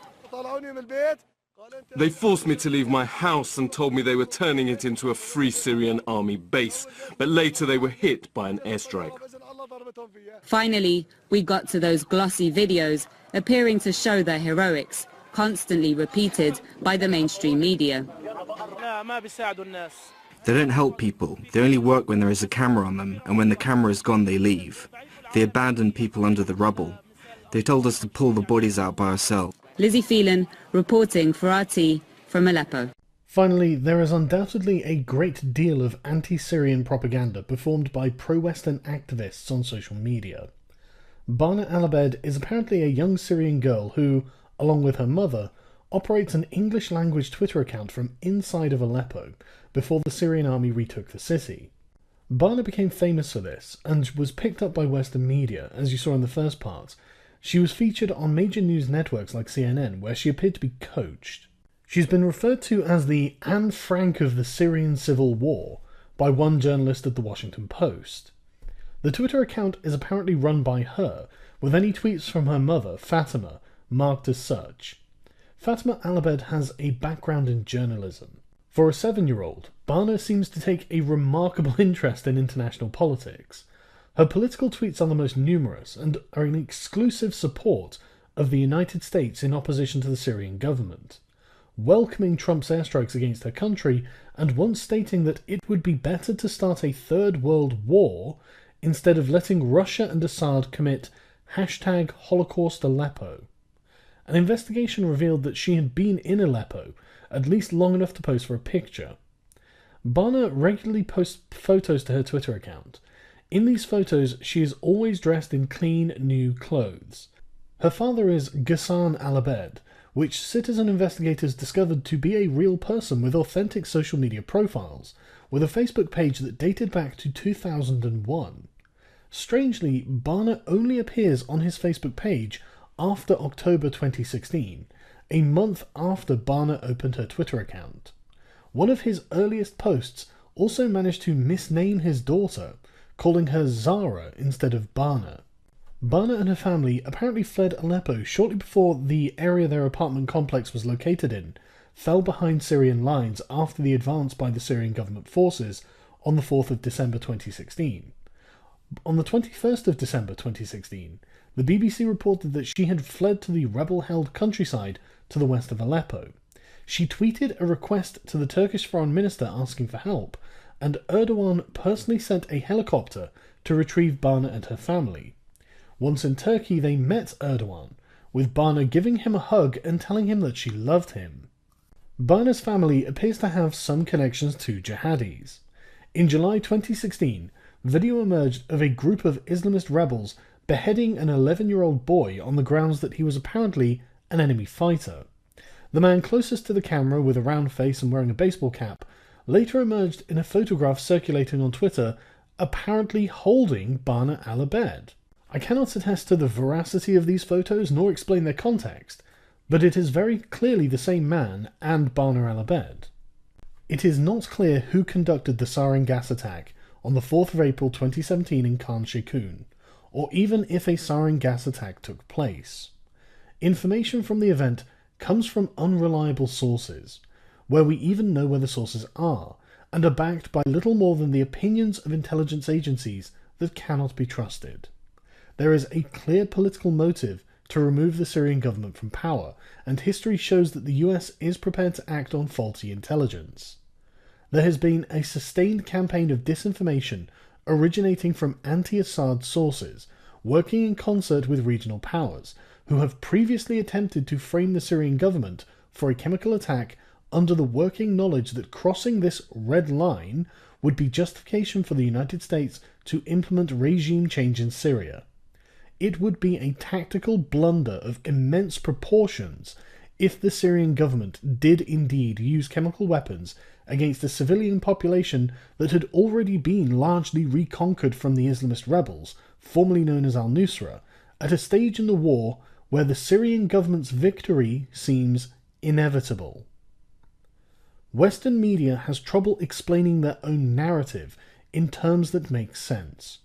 The only option is to paint Bashar al-Assad as an unhinged lunatic, power-crazed and brazenly defiant. This is encapsulated by the oft-repeated term grim logic, in which one New York Times article declares that Assad is attempting to demonstrate the government's impunity and to demoralize its foes. The article cites an expert who bluntly states, "Militarily there is no need, but it spreads the message. You are at our mercy. Don't ask for international law. You see, it doesn't even protect a child."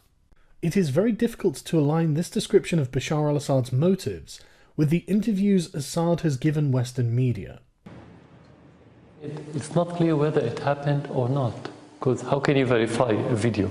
You have a lot of fake videos now, and you have the proof that those videos were fake, like the white helmets, for example. They are al-Qaeda, they are Nusra Front, who shaved their beard, wore white hats, and appeared as humanitarian heroes, which is not the case. The same people were killing Syrian soldiers, and you have the proof on the internet anyway. So the same thing for that chemical attack. We don't know whether those dead children, were they killed in Khan Sheikhoun, were they dead at all, who committed the attack if there was attack, what the material, you have no information at all, nothing at all, no one investigated. So you think it's a fabrication? Definitely, 100% for us it's fabrication. We don't have arsenal, we're not going to use it, and you have many indications if you don't have the proof, because no one has concrete information or evidences, but you have indications. For example, less than 2 weeks, around 10 days before that attack, the terrorists were advancing in many fronts, including the suburbs of Damascus and Hama, which is not far from Khan Sheikhoun. Let's suppose we have this arsenal, and let's suppose that we have the will to use it. Why didn't we use it when we were retreating and the terrorists were advancing? Actually, the timing of that attack, or alleged attack, was when the Syrian army was advancing very fast, and actually the terrorists were collapsing. So why to use it if you have it and if you have the will? Why to use it at that timing, not when you are in a difficult situation? Logically, this is first. Second, if you want to use it, if you have it and if you want to use it, again, this is, if we suppose, why to use it against civilians, not to use it against the terrorists that we are fighting? Third, in that area, we don't have army, we don't have battles, we don't have any let's say object in Khan Sheikhoun, and it's not strategic area. Why to attack it? Well, what the reason? Militarily, I'm talking about military from a military point of view. Of course, the foundation for us morally, we wouldn't do it if we have it. We wouldn't have the will, because morally this is not acceptable. We won't have the support of the public. So every indication is against the whole story. So we can say that this play that they staged doesn't hold together. The story is not convincing by any means. With the US airstrike, Trump seems to have changed his position on you and Syria drastically. Do you have the feeling that you lost what you have called a potential partner? I said if it was conditional. Yeah. If they are serious in fighting terrorists, we're going to be partner. And I said not only the United States, whoever wants to fight the terrorists, we are a partner. This is basic for us, basic principle, let's say. Actually, what has been proven recently, as I said earlier, that they are handing gloves with those terrorists. The United States and the West, they're not serious in fighting the terrorists. And yesterday, some of their statements were defending ISIS. They were saying that ISIS doesn't have chemical weapons. They are defending ISIS against the Syrian government and the Syrian army. So actually, you cannot talk about partnership between us who work against the terrorists and who fight the terrorism and the others who are supporting explicitly the terrorists. Mr. President, did you give an order to strike Khan Sheikhoun with chemical weapon last Tuesday? Actually, no one has investigated what happened that day in Khan Sheikhoun till that moment. As you know, Khan Sheikhoun is under the control of al-Nusra Front, which is a branch of al-Qaeda. So the only information the world have had till this moment is published by al-Qaeda branch. No one has any other information. We don't know if the whole pictures or videos that we've been seeing are true or fabricated. That's why we asked for investigation into what happened in Khan Sheikhoun. This is the second. Al-Qaeda sources said that the attack happened at 6:30 in the morning, while the Syrian attack in the same area was at around noon, between 11:30 to 12. So they're talking about two different stories or events. So there was no order to make any attack. We don't have any chemical weapons. We gave up our arsenals a few years ago. Even if we have them, we wouldn't use them, and we had never used our chemical arsenal in our history. These interviews show Assad to be a softly spoken man with a very firm grasp on the geopolitical reality of the Middle East. He shows no sign of ego or hubris as he explains the position of the Syrian government, and his explanations are not only internally consistent, but align with the evidence presented in this video, unlike the Western narrative.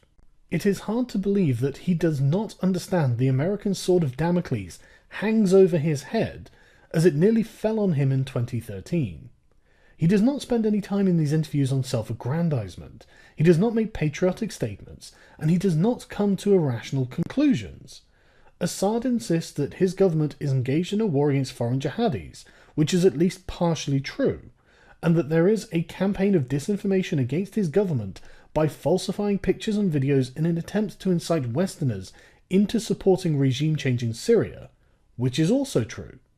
He also specifies that the burden for proof for the allegations against his government is on those making the allegations, and the allegations from 2013 have been demonstrated to be false.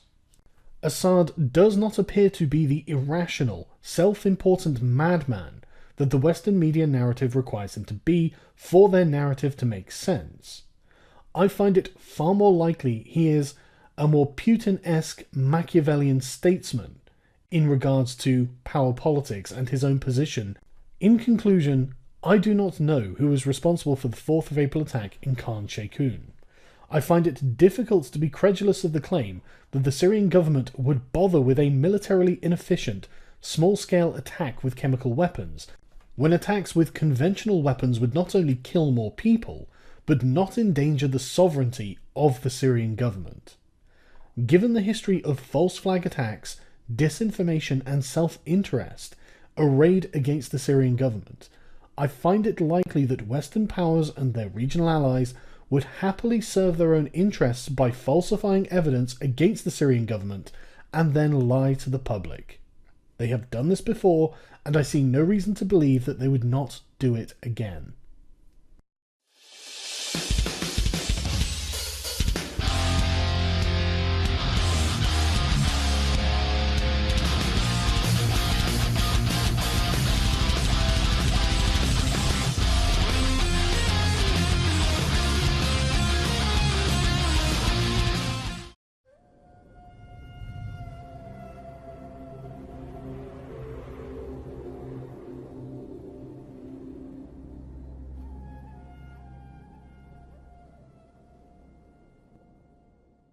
This video is the third part in a series regarding the media narrative surrounding the Syrian Civil War. To get the full context of this video, I would recommend watching the previous two installments, which I will link in the description below. Ghouta is a southeastern, suburban and rural area of Damascus that joined the uprising against President Bashar al-Assad at the beginning of the 2011 Syrian civil unrest. By November 2012, it had expelled the Syrian government forces from the area. The Syrian Arab Army began a siege of eastern Ghouta in May 2013, and this siege has been ongoing until the present day. The UN says there are nearly 400,000 civilians trapped in eastern Ghouta's suburbs. Ghouta is important because of its proximity to Damascus.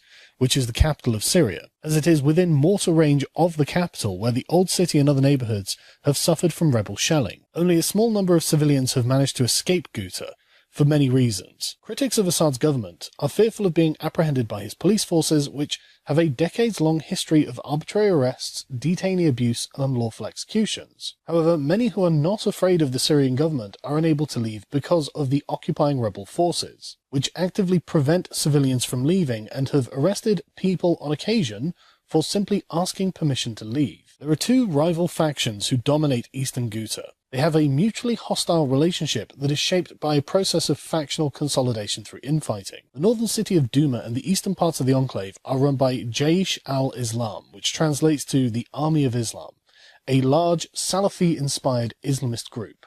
On the outskirts of Damascus, in the enclave's southwest, is dominated by the Free Syrian Army branded group, which has ties to the Muslim Brotherhood. Despite small differences, both factions rule their areas in an authoritarian fashion, enforcing conservative religious laws and repressing dissidents who show support for government or their local rivals. The siege of Ghouta has been long and bloody, with the Syrian forces using conventional weapons and airstrikes in order to attempt to dislodge the rebels. This has resulted in hundreds of civilian casualties. Russian forces have opened humanitarian corridors to allow civilians to leave, but rebel forces shell these corridors in order to prevent this from happening. This is because the rebel forces are fighting an asymmetrical war and must therefore resort to unorthodox tactics. For example, as the New York Times reports, using caged hostages as human shields, hostages specifically chosen from Bashar al-Assad's minority sect of Alawites.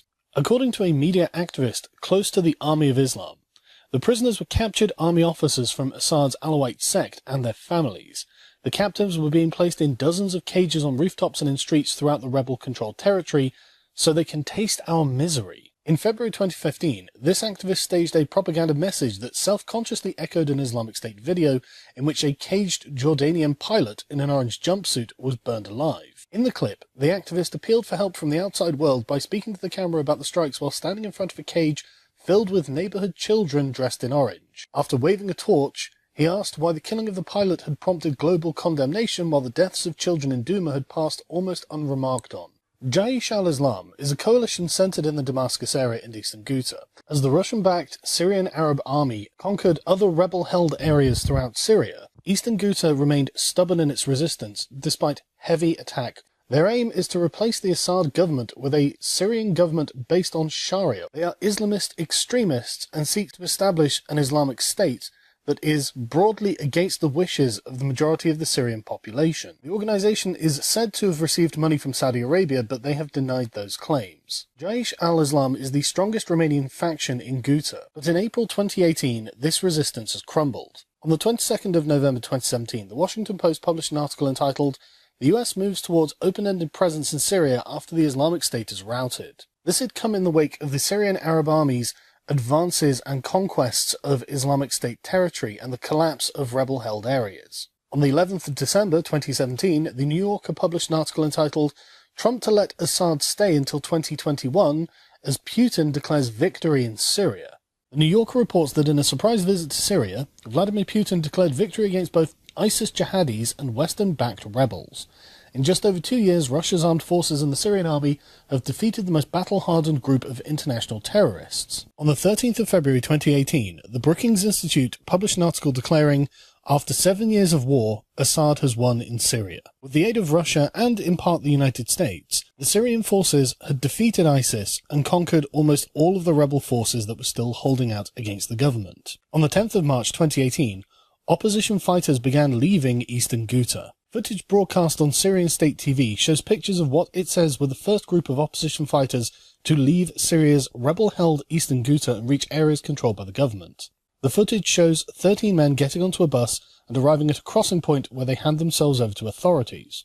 2 days later, CNN reported that Syrian regime forces had cut the rebel-held enclave in 3. After an intense onslaught in the region over that weekend, the rebel-held enclave of eastern Ghouta had been cut into 3 parts by the Syrian army. Syrian regime forces advanced to cut off Douma, the largest city in eastern Ghouta. The town of Harasta was also isolated from the rest of the enclave by regime forces, which additionally broke off several central and southern towns and villages in eastern Ghouta. Syrian state media reported that army units had completely cut off supply routes and movement lines of terrorist organizations between the northern and southern parts of Ghouta, which should accelerate the defeat of the terrorists in the area. Since launching its offensive against the enclave in mid-February, the Syrian regime has steadily been gaining territory, starting with villages and towns in the east. Analysts believe it is now a matter of time before the regime takes control of the entire enclave, one of the last major rebel-held areas in the country. Over 1,000 people were killed in the siege, according to Doctors Without Borders. Abu Amar Alwan, head of the political bureau of Jaish al-Islam in eastern Ghouta, told CNN that no evacuations had taken place so far. Earlier on Monday, activists in the region told CNN that the humanitarian situation had gone from bad to worse. The ground offensive had triggered a massive influx of displaced people into the cities, many of whom sought refuge underground. Videos had emerged on social media showing eastern Ghouta residents demonstrating in support of the Syrian regime. The activists told CNN that people support an end to the fighting more than anything else. You might see civilians going up with regime flags, but it's not because they want the regime. They just want an end to bloodshed. They don't want to see their children burning or dying in front of them. By the 22nd of March, Syrian rebels and families had begun to leave eastern Ghouta after a deal had been secured with Russia. Around 1,600 fighters from another Islamist group and some 6,000 of their relatives were expected to have been evacuated by the end of the day in a first deal between two sides of the conflict. Buses transported men, women and children out of the enclave through government territory and onto opposition-held Idlib province in the northwest of the country. Idlib is the largest remaining redoubt where thousands of rebels have been sent by the regime under so-called reconciliation deals. A spokesman for the group had told The Telegraph that the fighters were allowed to leave with their weapons, and the roughly 20,000 civilians who lived in the small city wished to remain, given the guarantee of safety from the regime in Russia. The rebels and the government also exchanged 18 prisoners ahead of the evacuation. Jaish al-Islam at the time still held Douma, the biggest and most populated town, and said it was determined to fight on. However, by the 11th of April 2018, Jaish al-Islam had been defeated. According to Sputnik, Syrian military and strategic experts had told them that insurgents can exit Douma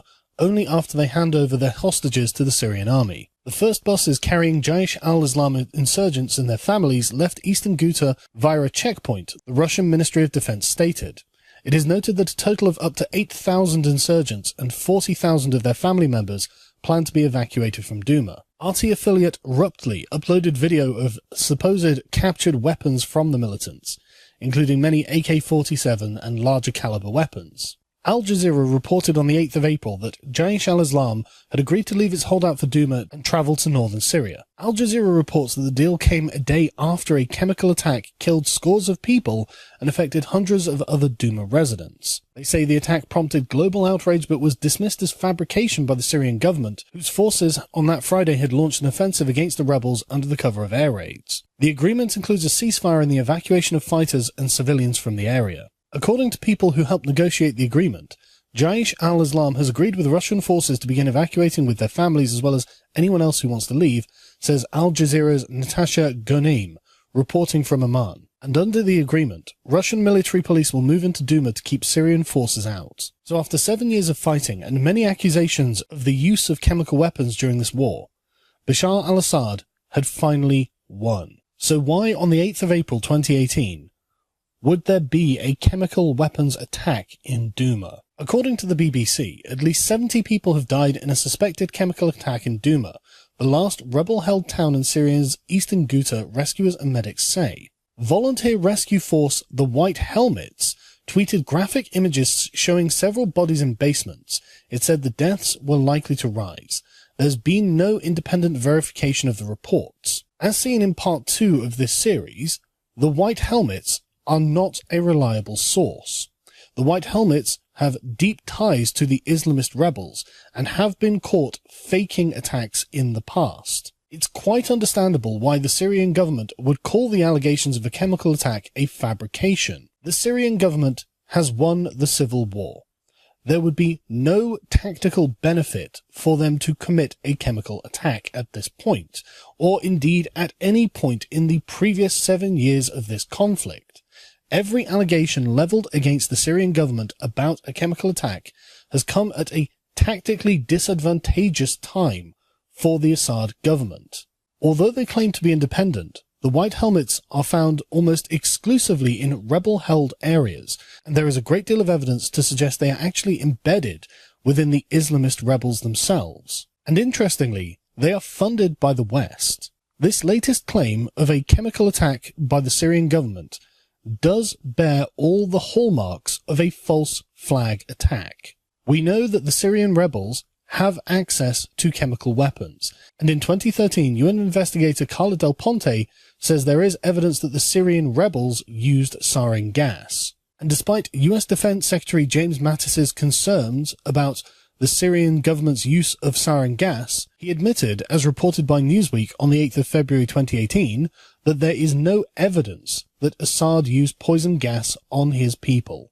The United States has long been interested in regime change in Syria. On the 9th of March 2017, Politico reported that White House National Security Advisor H.R. McMaster said that the US would push for regime change in Syria. On the 31st of March 2017, UN Ambassador to the UN Nikki Haley said that the US is no longer focused on removing Assad from power in Syria. On April the 6th, 2017, The Atlantic reported that the Trump administration appeared to embrace regime change in Syria.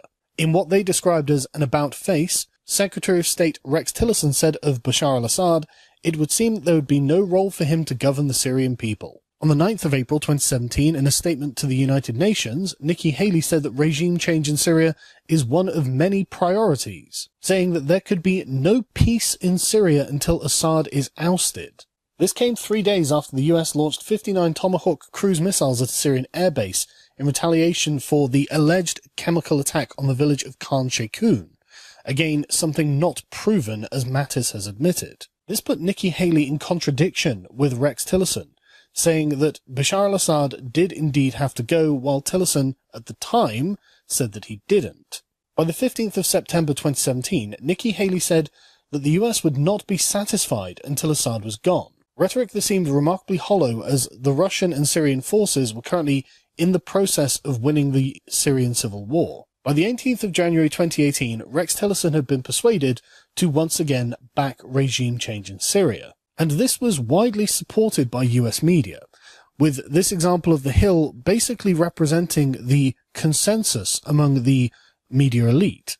Trump must not give up on ousting Assad. However, despite the wishes of what could inartfully be described as the United States deep state, it seems that there was a consensus among international heads of state that Assad was going to stay. On the 18th of December 2017, Macron confirmed that he believed that Assad would stay. On the 21st of February 2018, Britain confirmed that Assad would stay. On the 31st of March 2018, Saudi Crown Prince Mohammed bin Salman confirmed that Assad was staying.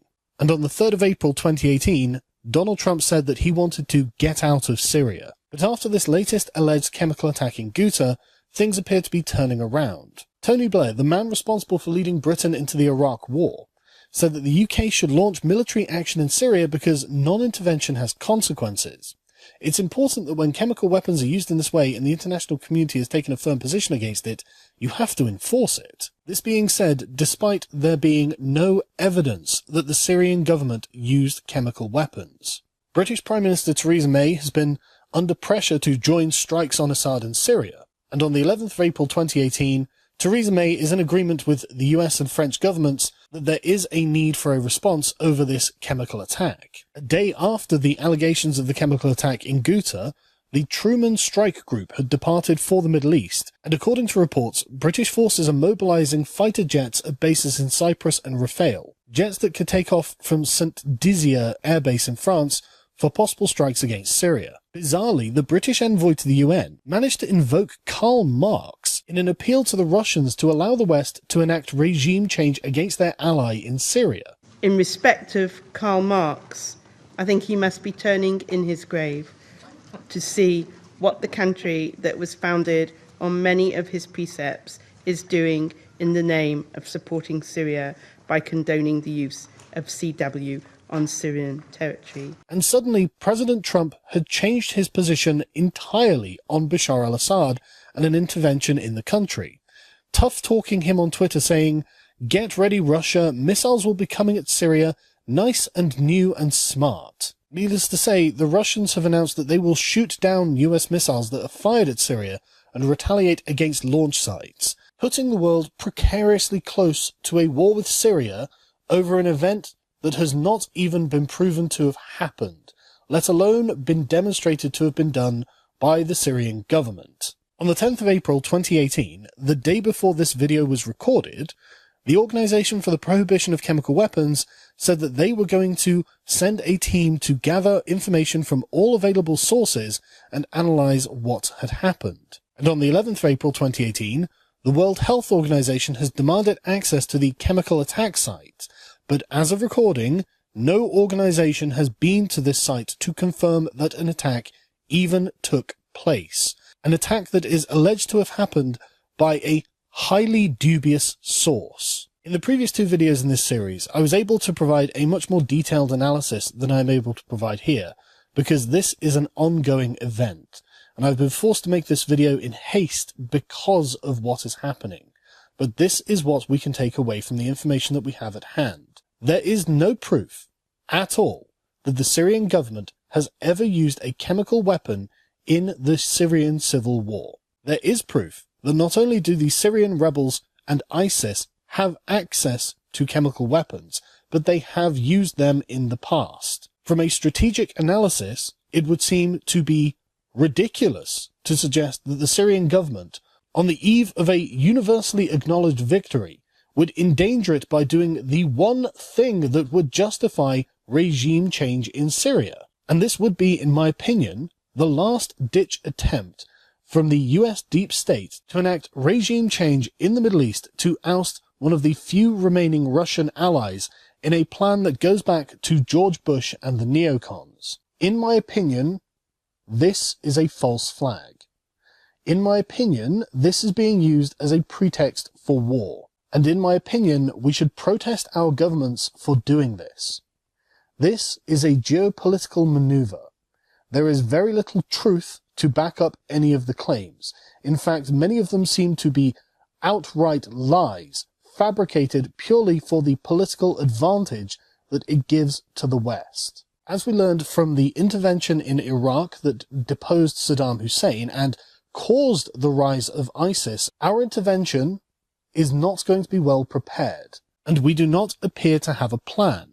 We do not know who we are going to replace Assad with, and there appears to be no better option.